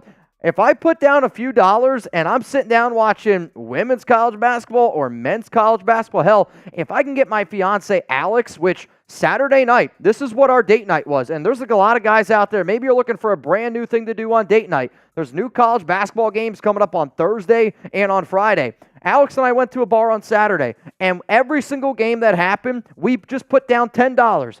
We won some, we lost some, but for like 7 hours, I got to watch college basketball, have some good beers, and Alex loved it the entire time. Like, how many guys watching the show right now are like, honestly, that sounds like everything I would hope for on a weekend? I had an amazing weekend. It was worth every single penny, and on top of it, I had the chance to make some money back. So I love what Prize Picks does. It's super simple to do. It's more, it's less. If you want to take the picks that I have, I'm not going to sit up here and act like a college basketball guru because I'm not. These are the picks from our college basketball team here at Chat Sports, and they made me some money this week, so I would imagine they probably can make you guys some money as well. And if you want to get started, all you got to do is go to prizepicks.com/CLNS and make sure that you use code CLNS for a first-time deposit match up to $100. Pick more, pick less. Daily fantasy sports made easy. Shout out to Prize Picks, the #1 daily fantasy sports app out there. Let's go to the next trade candidate, Matthew Butler. There is a world to me that both Byron Young and Matthew Butler might not be on this team. And what's crazy is last offseason I said that I don't think Matthew Butler and Neil Farrell Jr. end up making this roster. We made multiple videos on it saying, like, sources close to us indicate that the Raiders do not like Butler. They do not like Neil Farrell Jr. They trade away Farrell. Matthew Butler didn't make the team. He ends up coming back a little bit later on. I'm sitting up here telling y'all right now that there is a chance that Matthew Butler and Byron Young are not on this roster going into the season. They selected him in round 5, pick 175 overall in 2022. And then everything that I just said with Byron is the exact same reason of why this team could potentially move on from Matthew Butler. Like, you're going to eat nothing and you save $915K. If you wanted to play the game of, well, I don't know how much I trust Nesta Jade Silvera. I don't know how much I trust the Marquand McCall. And I just want to keep at least one of these guys, which is the question that I'm going to ask all of you. Because if you're Telesco, if you're Pierce, you're having the exact same conversations. And in terms of overall value, I do think Byron Young you would get more for because he was a 3rd-round pick compared to a 5th-round pick in Butler. But, like, when I say trade value 7th-rounder, I'm talking like comp pick 7th-rounder in 2025 would be probably the value you'd get on a guy like Matthew Butler. But let's play a game here. Let's say you got to pick one to trade, okay? You got to pick one to trade. Who would you pick to trade? The guy that you would want to, I guess, not be on the team is probably the better way to say this because both these guys don't have a lot of trade value. Would you decide to trade away Byron Young? That way you can keep Matthew Butler. Or are you going to keep Byron Young and trade away Matthew Butler? Whoever you want to trade, let me know. BYMB. I'm going to be looking down in the comments. Let's go to the next name here on the Raiders report. It's Chris Smith III, safety out of Georgia. And this one might pain Chugs here a little bit because Smith was one of the dudes that he liked a lot last season, and I like Chris Smith too. I think Smith is a good defender, comes from a good program at Georgia, who was a big-time leader, and he was a star there. But I've also said on the show that if it was up to me, I would extend both Trevon Merrick and Marcus Epps, 2 young players. On top of that, this regime did not draft Christopher Smith. On top of that, they just re-signed Isaiah Paul-Lomeo. So, like, at best to me, this is your 4th safety on the roster. If you end up trading him, you save close to $800,000. Still, it's not a lot of money, but if you could still save some, you could penny pinch here a little bit, and then you add a little, and then guess what? You have enough to get a potential vet minimum type of contract. My other thing is I'm just so confident in Epps, Merrick, and I'm also just very confident in Isaiah Paul-Lomeo that those are your top 3 guys, and I don't know how Smith is going to get work on a consistent basis, especially if I do just think that they're going to give a contract extension to Epps and Merrick. And that means he's got 3 years left here at the Raiders, and he's just going to be a backup for the entirety of his career, which maybe that's fine for him. That's not really what I want. Like, at the end of the day, I still want to try to find players that help me reach that ultimate goal. And right now, that ultimate goal is trying to find that franchise quarterback. So if I got to trade Christopher Smith to do it, yeah, I'm going to do it in a heartbeat. I got 3 more names coming up here, and the next one is a little bit of a bigger name. It's Divine Diablo. And with the other names that I just mentioned there, like Smith, Byron Young, Matthew Butler, nobody's really going to get all that excited about somebody like that. And I don't even know how much value Divine has because he is a linebacker. Sure, he's coming off a season where he had over 100 tackles, and I kind of feel bad for Diablo, similar to the way I feel bad for Malcolm Kuntz, where they've had to deal with all these different all these different head coaches, all these different defensive coordinators, a lot of mix-ups after COVID, and I'm sure it's been a little bit tough, especially for Diablo, who at Virginia Tech was a safety. They converted him to a linebacker. But if I can save $3.1 million and I can trade away Divine Diablo to a team that potentially needs a linebacker, because The other part of it is I'm pretty confident Diablo's not coming back once he hits the free agent market in 2025. Unless you're somebody who's like, you know what, Mitch? No, they're going to bring him back. If you think that they're going to bring him back, then I don't know if you should trade him. But if you don't think that they're going to bring him back in 2025, let's get something for him now. Like, once the NFL trade deadline happens, this is going to be a player that I will bring up as a potential trade candidate if the Raiders aren't in the mix, because I want to see what Amari Burney has to offer, because I know he's a hell of an athlete. I also know Divine Diablo is a hell of an athlete, but I continuously, time and time again, step up here on this show and I just say, maybe this will be the year for Diablo. Maybe it will, maybe it won't. But you know what? There's a part of me that would rather give it a test with Amari Burney, see what he has to offer, instead of just continuously kick the can down the road with Divine Diablo. I got 2 more names coming up here on the show, but I do want to give a shout out to the Noti Gang. If you don't know what the Noti Gang is, it's people who hit that subscribe button and turn on the notifications, and these are the people that really try to get in the comment section first, which helps us out a lot here. So shout out to Zadoom, Raiderman Shark Allen, Chili Pallone Trucking 53, Raider Rebel 505, and then Samwell. Shout out to all of y'all and appreciate you joining the Noti Gang. Let's go to the next name here for my Raiders trade candidates to help us move up and get a QB. Jacorian Bennett at the cornerback position. You're probably seeing a trend here. Old McDaniels guy. He had a farm, E-I-E-I-O. But then Ziegler guy also on top of that. And when he had opportunities to play last season, it just wasn't a good thing here for Jacorian, right? Like, I think Jacorian is a very good athlete.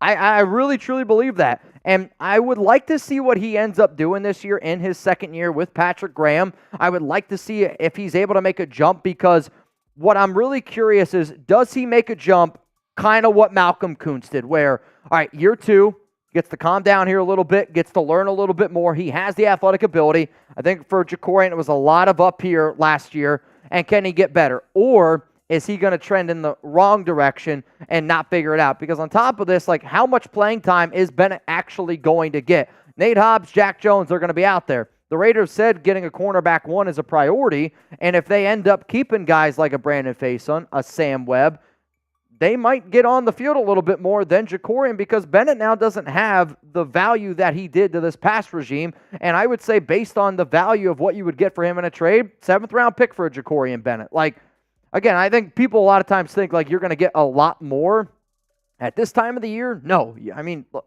Keenan Allen went for a 4th-round pick. What do you think Jacorian Bennett's going to go for? Conditional 7th. The final name is the big one here, and this is the name that I know when I was making this show is going to be the name that upsets some people. His name, it's Jakobi Meyers. And the only reason I continuously throw out the name of Jakobi Meyers as a potential trade candidate, especially for this video, because if you remember, I started this show off saying, if you're going to trade up, it's going to probably get the picks 2, 3, or 4. Well, guess what? The Patriots at pick 3, one of their biggest needs is a receiver. The Arizona Cardinals at pick 4, their biggest need is a wide receiver. So because of that, the odds of this situation alone make me want to put Jakobi in it based on those other team needs, not because I want to trade Jakobi Meyers. He did sign a 3-year deal this past offseason, and they've already restructured that contract. Now, because they restructured the contract, the Raiders do end up eating more money if he is traded. However, if a team trades for him, they only owe him $5 million because the Raiders are paying all that rest of the money. Like, you can say what you want about Jakobi. He's a hell of a run blocker. He fits what Antonio Pierce wants in a player, and he's a really effing good wide receiver 3, wide receiver 2 in the NFL. Like, he really, truly is, and I think he would fit this system well. Now, if you're looking for more speed, it's probably not Jakobi on top of that. But because the Raiders restructured his contract, it does make it easier for another team to potentially take on his deal, which at this point is what an NFL team would look at is,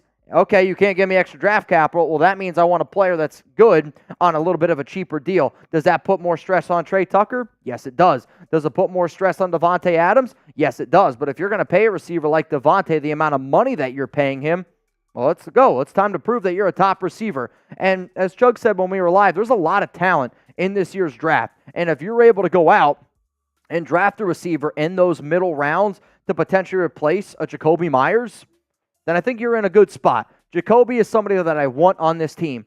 But if I can keep Devontae and get my franchise quarterback and I got to involve Jakobi in a trade, I'm going to do it because it helps the betterment of the Las Vegas Raiders, which is why I do this show. So my 6 trade candidates are Byron Young, Matthew Butler, Chris Smith, Divine Diablo, Jacorian Bennett, and Jacoby Myers. These are the 6 players that I would be willing to trade up if it helped me go up and get a quarterback. Now, at the end of the day, I'll also say this, right? And I want y'all to give me a name a player that you'd be willing to trade to go get a top quarterback. I'm looking at you all in the eyes. I don't want to trade Devontae, but I would be willing to do it if it helped us get a franchise quarterback. Like, you'd have to give me a really strong offer for him. The only player that I would never trade on this team is Max Crosby. As far as I'm concerned, anybody else, I can at least make an argument of why I would do it. I'll also say this, and I did not include the names that you're about to see in this video, but I could make this argument of why you should trade Aidan O'Connell or why you should trade Gardner Minshew. Because if you're the Raiders and you're trading up and you're going to go get Jayden Daniels, does it really make sense to have Jayden, Gardner Minshew, and Aidan O'Connell? I know Antonio Pierce has said that he wants to have a competition in the quarterback room, and I know all those things. But does anybody think that Aiden's going to beat out Jayden or that Gardner's going to beat out Jayden Daniels? And maybe he does in year one. Maybe he does, and you're going to have him sit for a season. But then if you're still going to have him sit, that still means one of those other quarterbacks that to me that's at least good enough to be a backup somewhere could at least get value. Like, I know that I'm not as high on Aidan O'Connell, but Aiden's good enough to be a backup quarterback in the NFL. I don't think he should be a quarterback 3, just like I don't think that Gardner Minshew should be a quarterback 3. And if the plan is to draft a guy like Jayden and have him sit legitimately for a year, well, then I can understand why you would want to keep both. If you're like, no, that's not the plan, well, then I'd say if you can, you might as well trade one of them. I don't know what you'd get for Gardner or Aidan, but having one of those guys as a QB3 doesn't seem like a very smart decision for me. Oh, I know. See, and the only problem I have with not wanting to trade Devontae or some of these guys is that you have to think from an other team's perspective. If somebody's offering you a trade to move up to 2 or 3, and they're like, we'll give you Byron Young and Jacoby. That's like an extra 6th or 5th round pick. Oh, I know. So it's like, that doesn't really, like, that would be like. I know. That'd be like, oh, it's $100. Be like, oh, well, I'll give you $50 plus a ham sandwich. Like, I don't want the ham sandwich. Now, if you were like, I have $50, or say it's like, oh, this is $100,000, and you're like, well, I have $50,000 in a Maserati. Then I'm like, okay, I'm rocking with the Maserati. That's the only reason I would trade Devontae is because he's going to be actually worth something in a trade. And I know he's worth a lot more than all those other guys probably combined. And it's not close. But my other point is, if you're the Raiders and why you try to trade those guys is because I can make an argument that Byron doesn't make the team. Matthew Butler doesn't make the team. Chris Smith doesn't make the team. Jacorian doesn't make the team. Exactly. Every guy besides Jacoby. So if you can at least trade them. But if you're other teams and you just said those guys probably won't even make the team, I said why do you trade for them? I said I can make an argument of why they wouldn't. But it's like if there's even an argument of like these guys have a strong possibility to not make the team, why is another team trading for that guy? Why are they like, oh, I would give up assets to get a guy like that? They're not giving up assets. They're giving up the number 2 pick. The number 2 pick, but I'm saying instead of like the Raiders trading a 6th round pick on top of everything else they're trading, right? Like at that point, if you're already giving up all that draft capital. I think at that point, I would rather have a 6th round pick. The other team. Or the Raiders.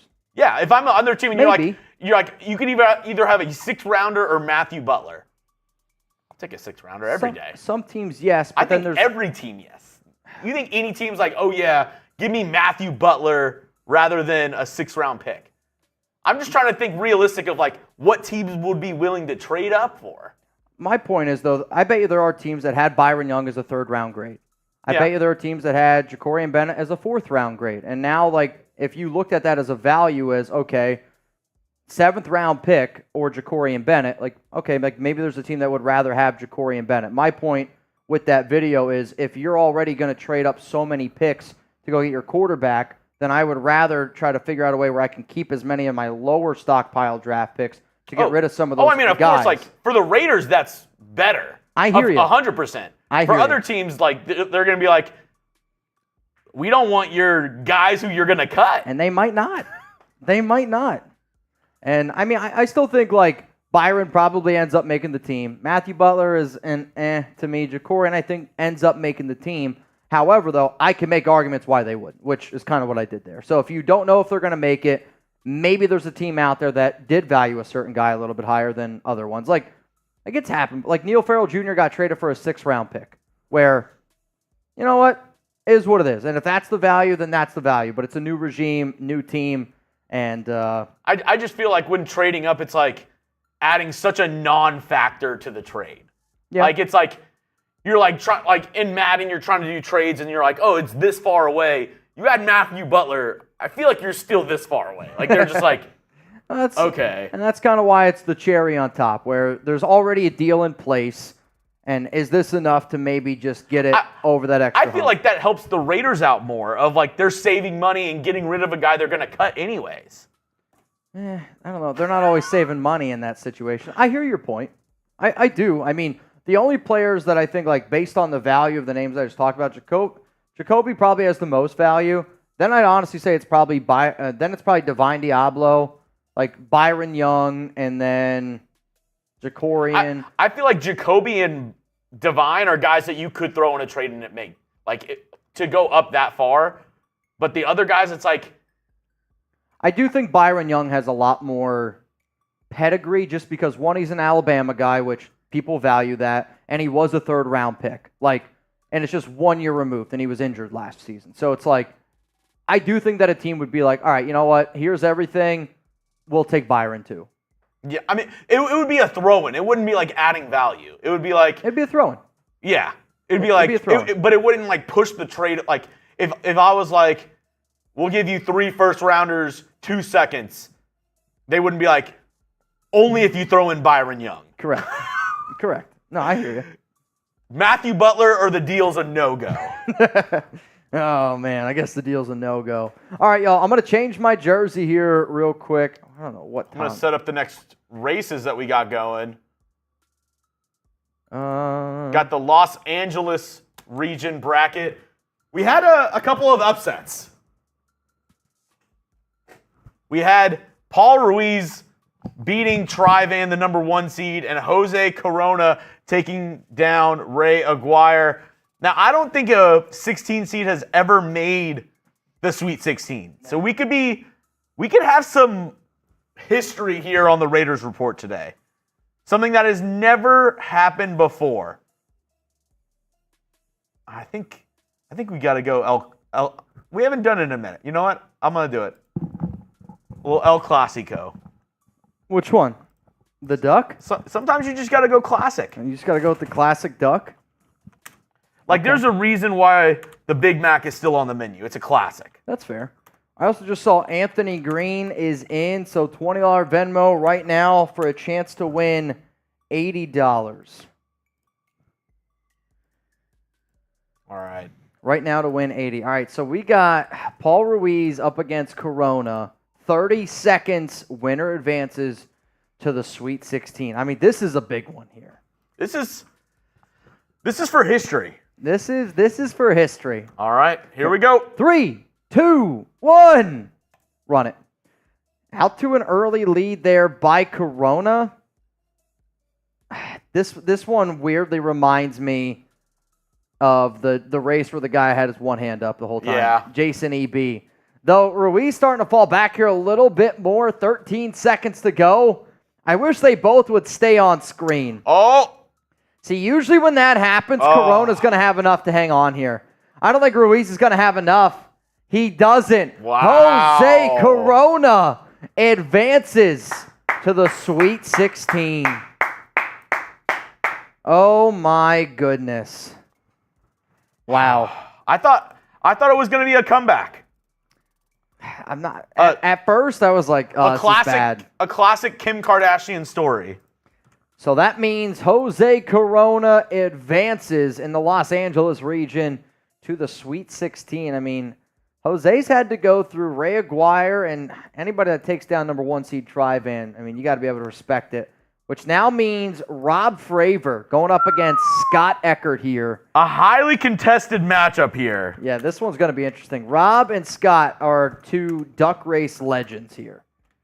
And I mean duck race. I mean, these are people that probably participate more than just about anybody. Like in the top 10 of participation in duck races, Fravor and Scott have got to be in that list. So with the win there for Jose Corona, that now brings us Rob Fravor going up against Scott Eckert. Oh, boy. In a little bit of an egg match here. Phew, boy. You ready? I'm ready. Okay, here we go. 3, 2, 1. Let's get it cracking. Who's going to drop first? If I had to guess, Rob looks awfully shaky right now. Though I never anticipated they both have long hair. It's not how I envisioned them. This is a pretty solid race. I mean, could you imagine if neither of them dropped their egg? Somebody's going to drop it. Somebody's going to drop Scott's going for it right now. Scott might be going too fast. No drops. Scott Eckert, what a race. Wow. I mean, Now that's just a hell of a race. That's a hell of a race. I don't think I've ever seen it where nobody's dropped their egg. I don't think I've ever seen it where nobody dropped their egg before, honestly. I mean, that's just, yeah, now he's showboating here a little bit. Now he's showboating. Scott advances. Wow. What a race. So we had Paul Ruiz, our 16 seed, go down to Jose Corona. I'm gonna write them to you, or are you writing them to me? I got it. Oh, okay. I was already basically typed that one out. All right, so we got Jose Corona, Rob Fravor. I butchered the Cornona. Which now means we're going to go to Mo Chavez up against Justin Gilbert, the 6 seed, up against the 14 seed. And then Rich Renz up against Cameron Abbott. Is that going to be – that'll be after our next segment, yes. Right? Okay. Our next segment we're going to get into is going to be the latest news and rumors here around the Raiders. And then – we're going to do the Mo Chavez, Justin Gilbert, and then my dad against Lord Cameron Abbott. But man, oh man, some pretty big races there by Fravor and Corona to advance. Wow. We do have some super chats as well to run through really quick. Sounds good. Here we go. See, J-Ro, been watching film on Frank Gore Jr. If he's there in the 7th round, would you take a flyer on him? Maybe a hidden gem. To be honest, I actually don't think he's gonna. I actually don't think he's gonna be available. Oh God, I saw that coming.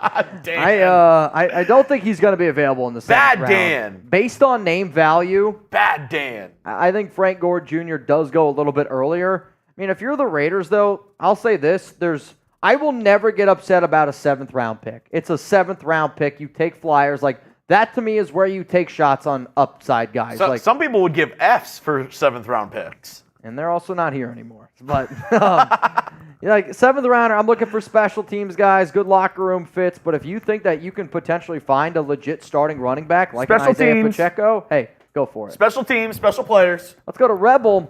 How are you supposed to tackle with the NFL ruling? So for those that don't know, the what's it called exactly? The hip drop tackle? Yeah, the hip drop tackle. Hip drop tackle is now illegal. It's basically where you grab onto somebody and then you just fall down on your hip. Yep. I mean, I'll say this. If I was a defender in the NFL, I would be extremely frustrated by this because it just continues to make their job a lot more difficult. And I'm sorry, but if you told me right now, and if I told all of you out there, hey, we're going to do this and it's going to make your job more difficult, you're not going to like it. I just think it's just, if the NFL keeps trending in the way that they're trending, you're going to get, I don't think that flag football is actually ever going to happen. Like some people jokingly, like I talk to some of my buddies that don't work in sports and they're like, dude, I'm telling you 10, 15 years from now, it's going to be flag. I'm like, there's no way. And I say it like, there's no way. But I don't know. I don't love the ruling, and I'll leave it like that. I'm all for player safety, but sooner or later, it's also like it is an entertainment, and I want players to go out there, and I want players competing at a high level. I'm sorry that flags aren't entertaining to me. Like there's never been a game I've ever watched where there's a whole bunch of flags and I'm like, this is fun. I'm a big let the guys play. It's entertainment. I get that they're real life human beings, but when you're also making the amount of money that they are making, you know, there's injury risk in it. Like, I bet you if you asked a lot of the people that join the military, if you could make the amount of money the NFL guys are doing, you know, it's different to me, I guess. I don't know. I view it different. It's entertainment. Yeah, I mean, I also do think as well, like, there has to be a level where it's like, it makes sense. Like, there's like, obviously we have the horse collar tackle. That used to be legal back when, like the 70s, 80s, 90s. You could grab somebody by the back of their jersey and slam them down.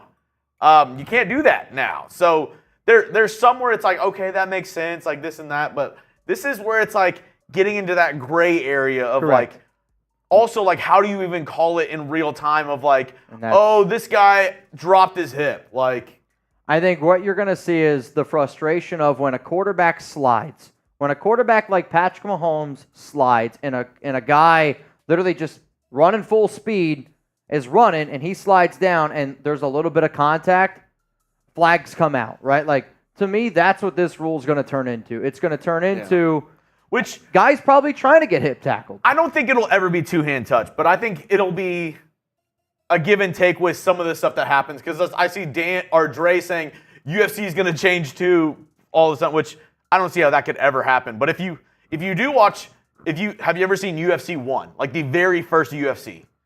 I don't know. I remember the first time I started watching UFC legitimately was World Star, like Kimbo Slice. Oh, dude. So UFC 1, it was literally no rules. The very first fight, some dude fell down on his knees, and the dude comes up and just roundhouse kicks him in the face. Like, there was no rules in old UFC. Like, you could, like, just, like, punt somebody in the face. That's like never back down. Literally, what you just said there happens and never back down. Oh, dude, it is. For the first UFC in the weight, like, yeah, and Dre's right. There used to be no weight classes. There was a dude who was, like, 400 pounds going up against like a 200-pound dude. So it's like wrestling where it's just heavyweight. Yes. Interesting. Yeah, I don't like that. I mean, dude, there's some rules that make sense. You should just, if you have time, just Google, just YouTube, first UFC 1. I mean, I have nothing to do tonight. It is wild, some of the fights. You're like, holy shit. You're like, how the hell did this happen, man? JC does it. What's up, JC does it? Number 9. Yesterday on IG Reels. Number 9. Dude. JC does it, man. What's up? Wrong way. 2 picks. 2 picks in the draft trade, 2 firsts, 2 seconds, and Tyree Wilson. Do you think that's enough to get up? So I actually considered putting Tyree Wilson in the segment that we just did. However, based on something that I was told over the weekend, I don't see them trading Tyree Wilson. And one of the things that is very telling in that, and I'm not allowed to say exactly what I was told, but when Christian Wilkins essentially said that he wants to work with Tyree Wilson, was part of also the reason why the Raiders went out and got Christian Wilkins, so that way Wilkins and Crosby could both work with Tyree and get the most out of him. Like, from what I was told, the Raiders do really think that Tyree can turn into a very dominant player in the NFL. So, again, though, if it meant moving on and we can trade Tyree to go get your quarterback, like, I would do it. But I actually don't think this is enough. I could see them trading Trevon Merrick before Tyree Wilson. Oh, I mean, money-wise, it does make a lot more sense. And you have a little bit less invested in Merrick. I think the only thing that scares the hell out of me is, who do you put back there with Merrick? Like, you'd have to draft somebody in this year's draft. Like, I know they like Javian Hicks from Washington State, but like Jayden. Jayden. I also know, though, I mean, how solid that Raiders defense was last season.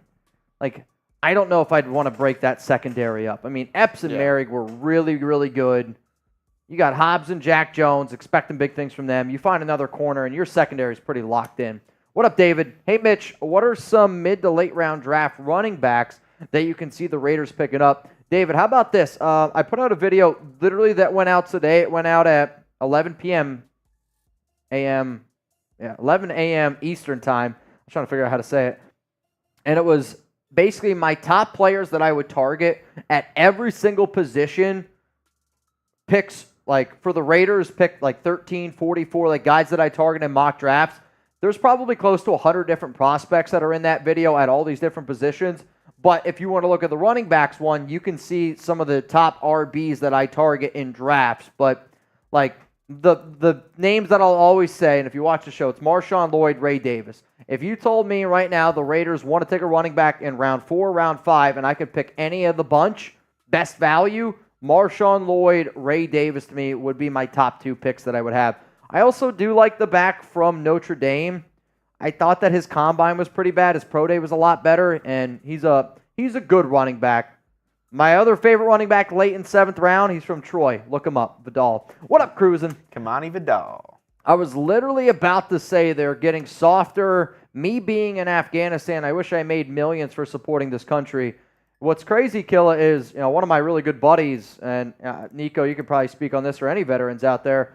One of my buddies showed me a movie, and I forget what the movie's name is, but it's like where like they videotape basically like soldiers fighting, and it's called entertainment. And he literally told me, he's like, I'm telling you right now, if you put like a camera on me and you could videotape me just being over there, people would watch, military would make more money, you would see a lot of shit that you don't want to see. He's like, but if you paid me even like half of what some of these guys are making on minimum contracts, they would literally put their life on the line to do it. So I'm like, and I get NFL, and I'm not going to sit up here because I can't play in the NFL. I know what some of these players go through. I know the mind game, but I also, like a lot of my friends, work in the military. So I'm always like, you're making millions of dollars. I don't really feel bad for anybody making millions of dollars. Cruz says, look at the movie Outpost. Yeah, maybe. I don't even know if that was it, but I'll look into it.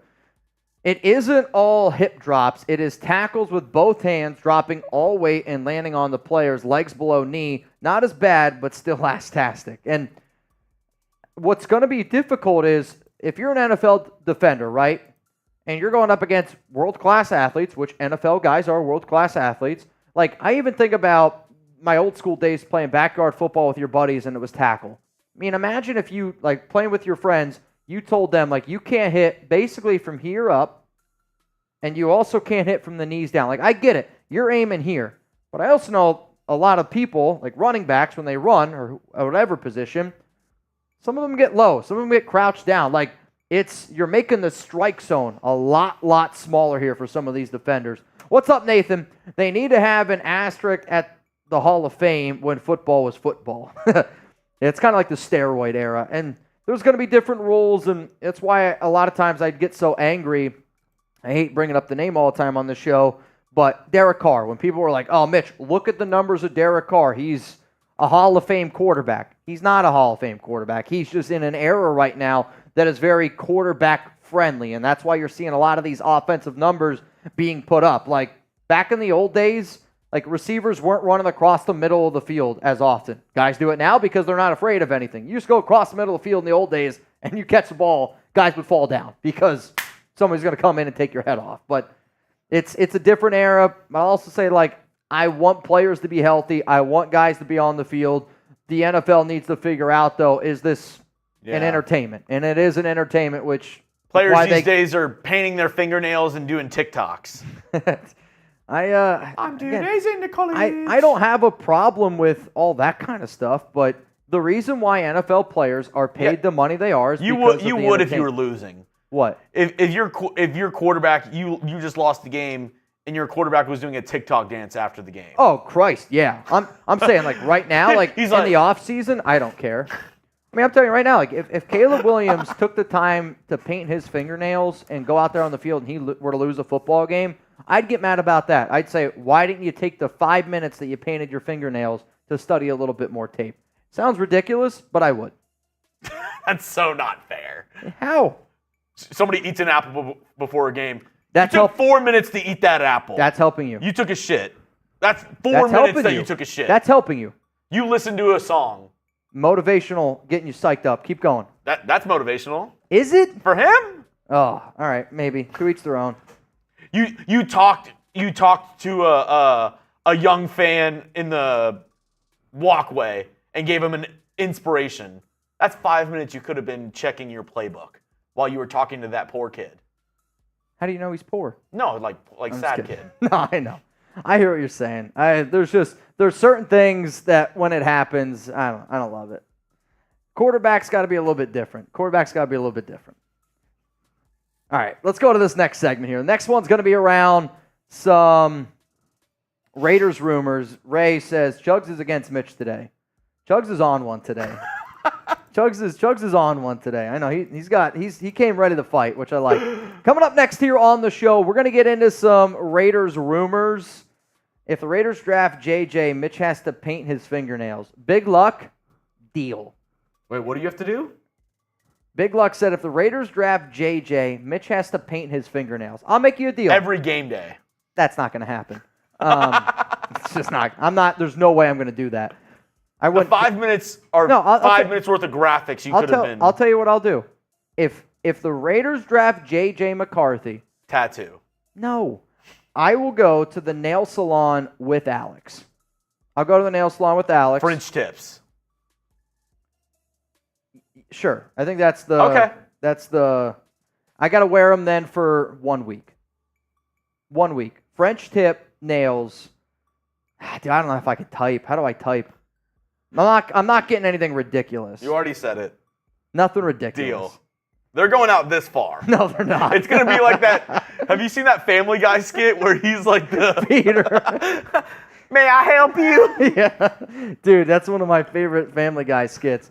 Though, if they draft J.J. McCarthy, I'll take Alex for a date. Chandra's not here right now. Can I help you? Though the last time I went, which I'll say this, manicure, pedicure, which one's which? I don't remember.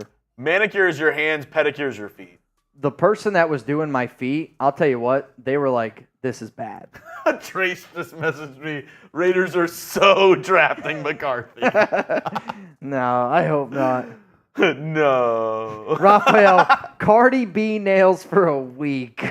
No chance. Not that. I mean, it would be just very basic. So French dip, though, that's not... What? A French dip is a sandwich. What'd you say? Nails? French tip. Oh.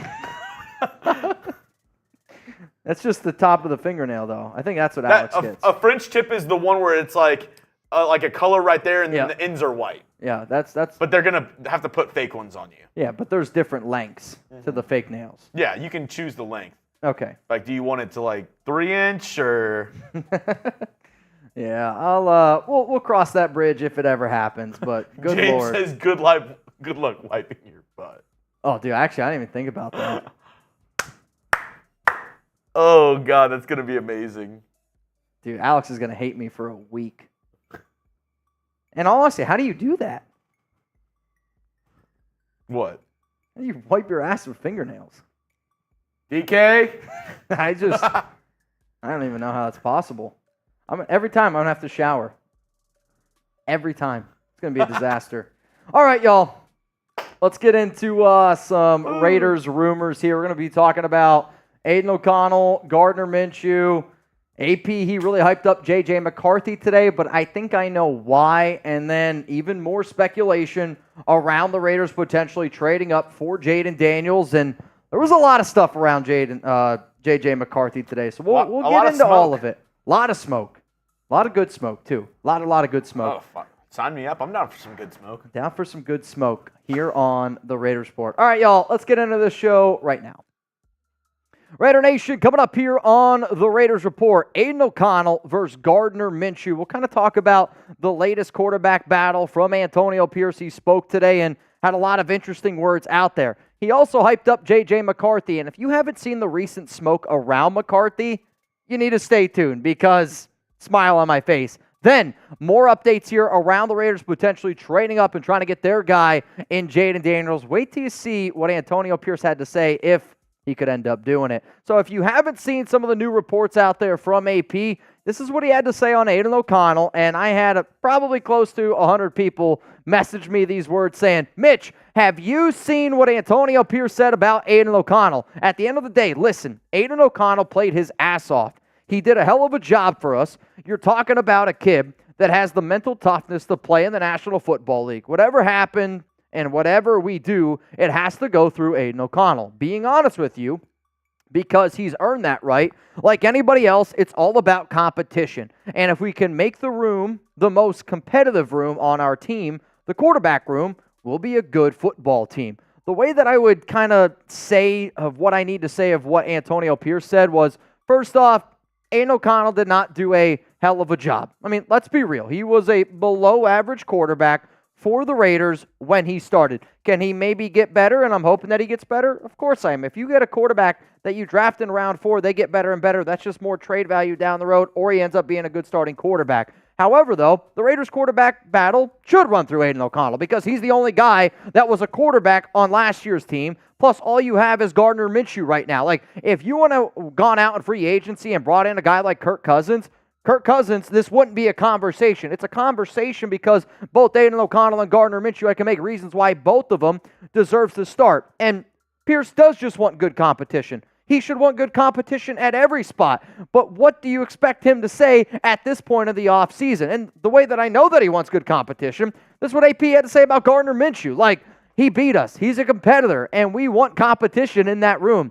You see it in his career. He finds a way. He's a culture fit. That's a wild boy right there. And you know what? I know Gardner Minshew's a wild boy. Hell, I feel like if you're a Raider fan, you got to be a little bit of a wild boy. And if you're a Raiderette, you got to have a little bit of that wildness in you. You have to be a little bit crazy to like this team. And you got to be a little bit crazy to watch this show and to follow along with this team in the offseason, March, April, May, June, July. But you know what?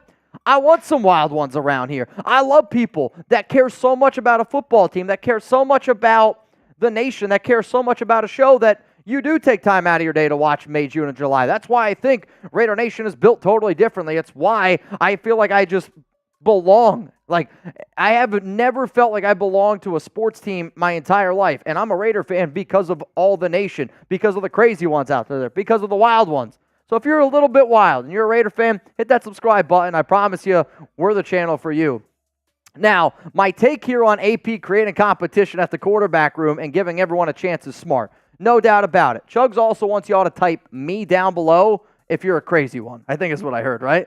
Yeah? Okay. I think that's what I heard. AP, though, creating competition at that quarterback room does give everyone a chance. It's smart. And, like, you're also not tipping your hand because, yes, we know that AP wants Jayden Daniels. It's not a secret.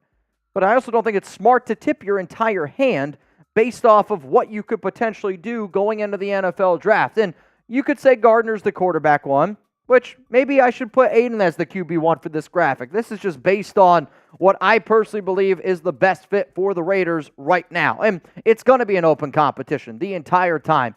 But at the end of the day, I am a believer that whatever you do in life, and you know, Pierce has said this, the more competition you add to something, the better it's going to be. I don't want somebody to walk into camp and just be like, oh, this is my job, because then they're not going to get the most out of it. You build a healthy competition here, and if that competition makes your quarterback room better, and if your defense plays the exact same way it did last season, you won 8 games with Josh McDaniels, plus Jimmy Garoppolo, Brian Hoyer, and Aidan O'Connell at quarterback.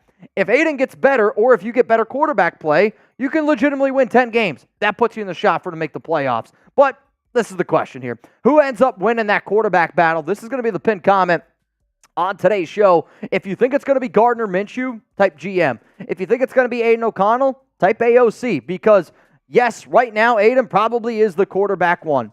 And yes, right now, Aidan probably does have the upper hand. However, though, if it is a legitimate battle, that means they're going to be battling the entire offseason. And the guy that I'm going to put my money on is Gardner Minshew. One reason, well, he did beat Aidan last season head-to-head, which I think matters. And when you look at these 2023 stats, they are similar in some regards, but, you know, like completion percentage, basically the same thing. The passing yards, when you look at it on a per-game basis, it's pretty damn close. Touchdowns, interceptions, QBR, like, again, neither great numbers. But the one thing that I'm really focusing on this upcoming season, because to me, the most important thing, if it is legitimately between Aidan and Gardner, it's the quarterback that, one, takes care of the football, and then the quarterback that I have the most confidence in close game situations. And unfortunately, Aidan was really bad last season in the fourth quarter in games that were plus or minus 7 points, which to me is the most important time of a football game for a quarterback. Now, when you look at the numbers, they are very similar in terms of completions and attempts. Like Aidan, 20 for 44, Gardner, 30 for 46. The yards favor Gardner. Touchdowns, the exact same, but Gardner didn't turn over the football in those clutch situations. Aidan O'Connell did, and a 32.1 quarterback rating does make me nervous. Like, if the Raiders are going to go with their plan where they are going to rely on that defense and they're going to try to build a juggernaut of a team and roll with below average quarterbacks because that's how confident they are in their team, cool. But that also means that you do need to find QBs that you have confidence in the fourth quarter to pick up that extra first down, to move the chains a little bit. And I've watched too many games last season where Aidan, that it fell short. Can he get better in his pocket awareness? Yes, he can. But is Aidan ever going to be able to be that guy? Is Gardner Minshew ever going to be able to be that guy? My answer to that is no. Good backup? Yes. Below average starter? Probably where they're going to be at best. Coming up here, though, an eye-popping quote from Antonio Pierce. And it was one, when I saw it this morning, I got a little bit nervous. And for those that watch live, if the Raiders end up drafting J.J. McCarthy, I got to do something with my fingernails for a whole week. Chug said something about French tips. And if you haven't seen it, go watch our French dips. Or tips, I don't know. All right, French dip's the sandwich, French tip. Exactly. I don't know what I'm talking about. What I do know, though, is you should get started with our sponsor here, PrizePicks. Go to prizepicks.com/CLNS and make sure that you use code CLNS for a first-time deposit match up to $100. I mean, think about what you could do with $100, Chugs. I mean, you could probably go get a manicure and a pedicure with that type of money. That sounds pretty good to me. That'd be really good. And a few French dips. Pick 2+ players, choose more or less is all you got to do. And right now, my number one selling point of why anybody should go get started with PrizePicks is, I am telling you right now, Alex and I, we went out on Saturday and we watched college basketball for probably a good 6 to 7 hours, and we put down money on a whole bunch of games. Alex does not watch college basketball, and I'm sure some of you all are out there right now like, I would love to be able to go watch college basketball with my significant other. Well, here's the thing. You pay for everything else. You put some money down, have her watch the game with you. Do this with your kids. They're going to be locked into the game that you do because they're going to feel like, all right, we have a chance to win. Like, Dad has a chance to win. My significant other has a chance to win. Like, it was so much fun. Now, these are the picks that I have for this upcoming week. These were made by our chat sports team here, where I took some mores, took some lesses. But at the end of the day, I'm going to be able to sit down and watch all these games and be locked into those players with the chance to win a little bit of money. So if you want to get started, go to prizepicks.com/CLNS and make sure that you use code CLNS for a first-time deposit match up to $100. I promise you, it's going to be a lot of fun. You're going to be locked into the game. Even if you don't care about college basketball, you will care if you get started with the number one daily fantasy sports app out there, which is PrizePicks. All right, so let's look now at this eye-popping quote from Antonio Pierce, because it was, and I mean very, very eye-popping. Almost as eye-popping as apparently OBJ and Kim K breaking up after 6 months. But hey, J.J. McCarthy is a national champion. How is he not in the top 3 quarterbacks? That's what Antonio Pierce said today. J.J. McCarthy is a national champion. How is he not among the top 3 quarterbacks? And I love that Antonio Pierce said it, because at first I panicked. I hit a little bit of the overreaction button, but I loved the fact that he said it. Why? Because I think that JJ is going to go a lot higher than he should. But I will say he is a little bit crazy for the statement. Just because you win a national championship does not mean that you're going to be a good quarterback in the NFL. I mean, hell, Stetson Bennett is a 2-time national champion, right? Like, there's some instances where it works out, where I would say Jalen Hurts, Tua, Deshaun Watson worked out. Joe Burrow, Trevor Lawrence, they worked out. Look at some of the other names on that list. For the love of God. Like, it is not a good list of names for some other quarterbacks there. Yeah, I literally saw Jay Coker. I'm like, I don't even know who that is. Cardell Jones, we didn't come here to play school. Jameis Winston, sure, but he has not really materialized to the quarterback that a lot of people thought he would. And then Mac Jones, right? Like, Mac Jones. Just because you win a national championship, that does not make you a top 3 quarterback. And I don't believe that JJ is a top 3 QB. But the reason why that this show is important today is because NFL owner meetings are going on, and a lot of new stuff continues to come out. there was a report that came out today from Tom Pelissero that a lot of people in the building believe that Adam Peters, GM right now, the Washington Commanders, likes J.J. McCarthy and could take him at number 2, which for people that watch the show, remember, a few weeks ago, we talked about Peters, GM, telling Jayden Daniels back in 2022 is the rumor that they didn't view him as a quarterback that could be legitimate. I'm telling you right now, if Caleb Williams goes off the board, number 1, and then number 2 goes off the board as J.J. McCarthy, I don't know how happy I'm going to be. I'm going to use a line that my dad always says, I'm going to be happier than a pig in shit, because that's how happy I'll be, because then the Raiders, to me, got a shot to go get Jayden. Then they still got a shot to go get a guy like Drake May if they really wanted to, or a team like Minnesota who wants Drake May, then I actually think figures out a way to try to trade up to number 3, creating a path for Jayden Daniels to number 4.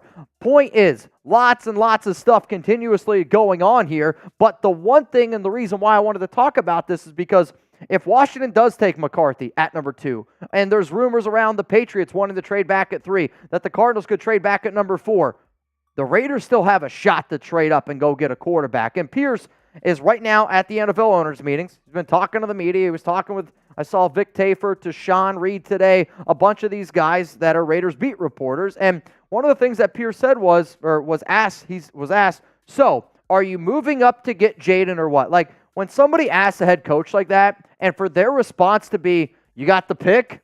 Can you make that happen, please? I mean, that tells you what he wants. He wants Jayden Daniels. And the exact quote is this on AP and the Raiders trading up for a quarterback. I think everything's on the table. Whatever makes the Raiders better, I'm all for. When I say I'm a go-getter, meaning whatever it takes to win, whatever it takes to get the best player to make our team the best, that's what I want to do. And that's what I'd like to see us do. I believe Antonio Pierce and Tom Telesco are trying to move up for Jayden Daniels. And if they get the chance, they will do it. Like, I say right now that Antonio Pierce wants to do it. Telesco is probably a little bit more on the fence about it. However, right now it's a hefty price tag. But if there is a scenario where Jayden is available at pick 3, and if he's available at pick 4, it's not a question of will the Raiders pick up the phone and try to get a deal done. It is how much are they willing to offer. I would bet my lifetime of money that I got saved up that the Raiders, if Jayden is available at 3, and if he's available at 4, that phone will be ringing. I'm not guaranteeing a deal's going to get done, but they're going to try. And if everything that AP has said, Band-Aid at the quarterback position, franchise guy, going to get their guys, I'm telling you right now, if you don't think that there's a chance, you should believe now more than ever that the Raiders have a shot of trading up and getting their franchise quarterback just based off the new reports that have come out from the NFL owner meetings. J.J. McCarthy. Could he go number 2? Maybe. And if he did go number 2, would you be able to wipe it with nails? Wipe it with nails. I might have a better shot of actually wiping my ass with real nails. That would be brutal. Carter says JJ isn't even that bad. Why do you hate on him, Mitch? As the number 1 member of the JJ McCarthy hate club, why do you hate JJ McCarthy? I just don't think he's good. I don't hate him. If you told me right now I could get JJ McCarthy at pick 44, I would like the idea of draft. If you told me Spencer Rattler's a top 3 pick, I would hate Spencer Rattler at that value. It's not that I hate JJ McCarthy. I just don't like him at that value. And that's where people just get confused with it. Like, it's all based on value. Like, if I told you you could get a sandwich from, I don't know, Jersey Mike's for $5, you're going to be like, that's a great sandwich. If I told you it was a $30 sandwich, you'd be like, Jersey Mike sucks. And that's J.J. McCarthy to me. J.J. McCarthy at $5. He is Jersey Mike's. Probably. J.J. McCarthy at $30, Jersey Mike's, that's a shitty sub. Yeah. And it's price is value with everything. But did you get it Mike's way? And was it a French dip? Ooh. I'll do all this sandwich talk. I haven't had I don't even know the last time I had a French dip. When you dip, I dip, we dip. Dude, that sounds gas right now. I might go go. You know who for has it. a really good French dip? Let's hear it. La Madeleine. La Madeleine. That place we go to? Really? A little bit? Yeah. It's really good. The one place is always Mendocino. Once in a while they advertise. They had a roast beef sandwich. Mm. It was good. I had that too. Yes. You know what's time to do? Let us know in the comment section what's your sandwich order from where Nico last said 13 Mikey's Way. You got to get it Mikey's Way. Mikey's Way? People in the office won't do it. No? Mikey's Way is lettuce, tomato, onion, oil and vinegar, salt and pepper. Oh, yeah. So I do that, plus I ask for extra oregano and extra Parmesan cheese. Yeah, dude. I mean, if you're going to do it, you got to do it the right way. Oh, yeah. You got to do it the right way.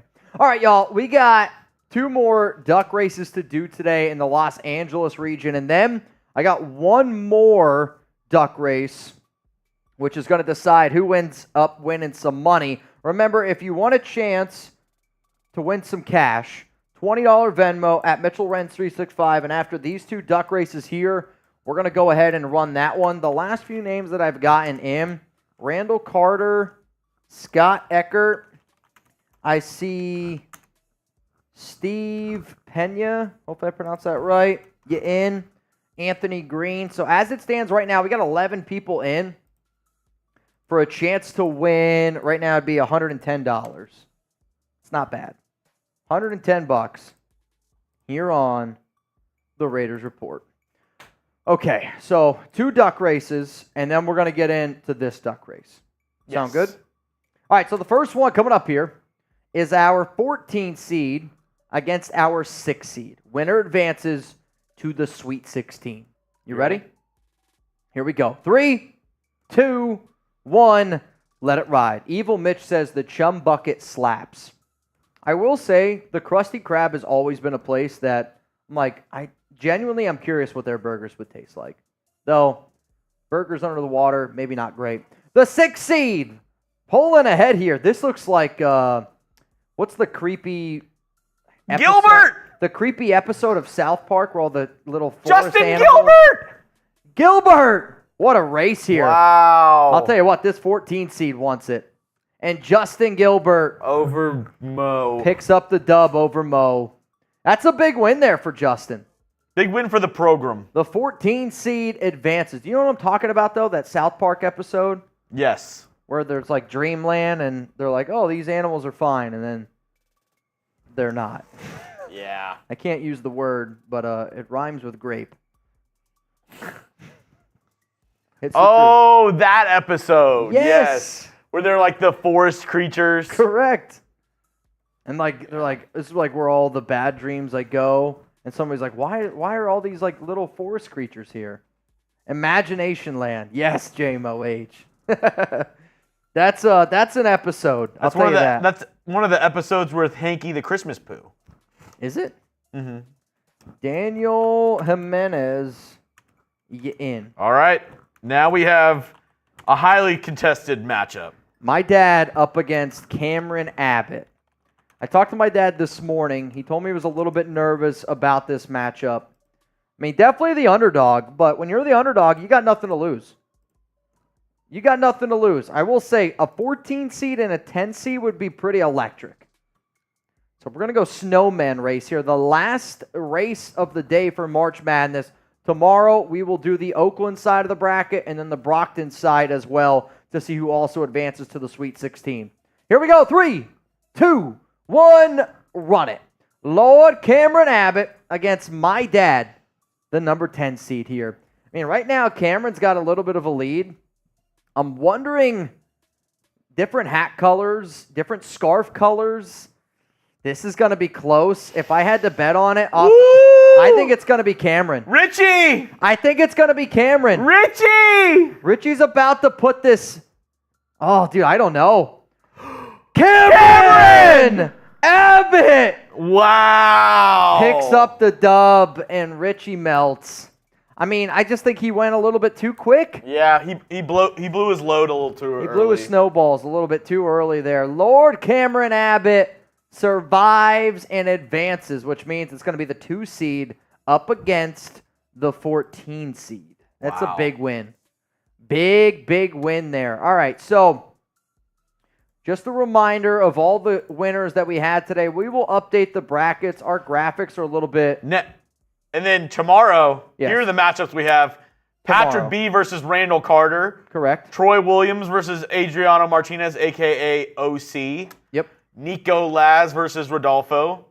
Miggy versus L.A. Crash Dog. That might be my favorite matchup tomorrow. Trevor Robledo, the other 16 seed. Can he make it? Yeah. Past Lori Sandoval. Ooh, Raider Sancho versus Sancho and PG. That's a good one. James Guevara versus wow. Matthew Yoakum. That's a very good one. And Alfredo Ramirez versus Noah Garcia. A lot of good races there tomorrow. And again, the winner of our Raiders Report March Madness bracket ends up winning $1,600. If you want a chance to win a little bit of money today, $20 Venmo at Mitchell Renz 365. Daniel freaking Jimenez, you, sir, are in.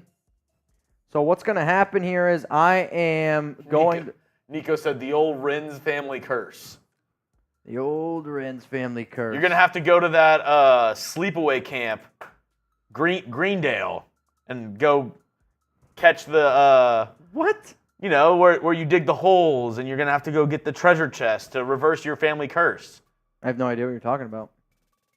Is it holes? Huh? Is it holes? Yes. Dig the holes. I'm just making sure, like, it's the movie Holes, right? Yeah. Okay. That was the plot of Holes. To be honest, I don't remember the movie. I just remember the holes. And Stan- the deadly lizards. Stanley Yelnats. Spell the same backwards as it is forwards. All right, Jeremy, I sent you all the names, so that means winner of this duck race is going to get $120 as it stands right now. DD Raider said Chugs is just making shit up today. Don't we all just make stuff up every day? I mean, I don't feel like I should say yes to that. I mean, imagine if everything I've ever talked about on the show is just like, what if we made a fake show? Like one like random day. We're like, according to Adam Schefter. See, I feel like you can't even use that. It's got to be like, according to Adam Schefter, Tom Schefter from ESPN CTE or whatever it is. Yeah. ESPN. According to Antonio Brown, the Bears will trade the number 1 pick to the Green Bay Packers. And here's what it costs. They're just actually going to trade up number 1 for 25 straight up. That's the deal. And they get Rashawn Gary. Only if the Raiders, though, cut Matthew Butler, and then they can sign him. All right, Chugs, I sent you the names. It's the linchpin in the deal. And here we go. We got a little bit of a horse race. Winner gets $120. Starting in 3, 2, 1. Let's get this one going. All right, so we haven't done a horse race, duck race in a little while. We took it a little bit easier last week just with all the March Madness stuff going on. We will continue to do them this week, though, just because I got asked so much Thursday and Friday to do them. But this one right now is all Trace Laver. Laver? Trace LeVay. Trace LeVay is probably, you know what, that sounds more expensive. Scott Eckert. Dude, Scott Eckert is probably a little bit upset after his loss. Or did Scott lost today, right? I have it written down. Yeah, I was going to say, I have it written down as well. Daniel Jimenez, though, at the very top. Yeah, he lost to Rob. Ah, yeah, it's brutal. Adrian Rod, Jamari Murray by a nose. I mean, you can almost see the hair flying off. Watch Anthony out, Sam. Green's in a really Dude, interesting spot. Anthony Green right now. He hasn't won in a few days, weeks. He's due. He's due. Wait a minute. Steve! Steve Pena. Steve! Big Brown. Steve! For the win. Oh, man. Wow. What a comeback. Classic Kim Kardashian story. Let's hear it. It's a comeback story. Not good. I feel like I shouldn't hold my phone with 2 hands. That's also Steve's 3rd race that he was in. So congratulations to Steve, and if you could, confirm with me down below and everybody else that you just received $120. Brutal. Oh, God, that was good. If you don't know what an RJ is, you can't afford it. Oh, no, it's Ray J. Same thing. All right, y'all, the big question that we're going to continue to think about and wonder is who's going to be that Raiders starting quarterback in 2024. Whether it's Aidan, whether it's Gardner, I mean, if that's really what it is, ends up being, the Raiders better have the best freaking team all around them. That's all I know. maybe it's still going to have an opportunity to go up and get your quarterback. Maybe you just take Michael Penix Jr. at 13, or do you take somebody like a Talisi Fuaga at 13 and you trade back up and try to get somebody like Penix? Bottom line is, until we figure out that quarterback spot, we're going to continue to talk about that. I appreciate all y'all for tuning in to today's Monday show. The next time that you will see Jeremy Chugs and I is going to be on Tuesday, tomorrow, 4 p.m. Eastern Time, 1 p.m. Pacific. Then we'll be back on Thursday. Then it's Friday happy hour yet again. And Friday, we're still going to get a little bit crazy and wild. It's just I might have to change up a few of the rules because Alex and I might be driving Friday, but that's still TBD for Easter weekend. But just keep that in mind. But enjoy the rest of your all's Monday. I'll see you guys tomorrow. And obviously, if the Raiders do anything, Chugs and I will be here to keep you up to date. But have a good day.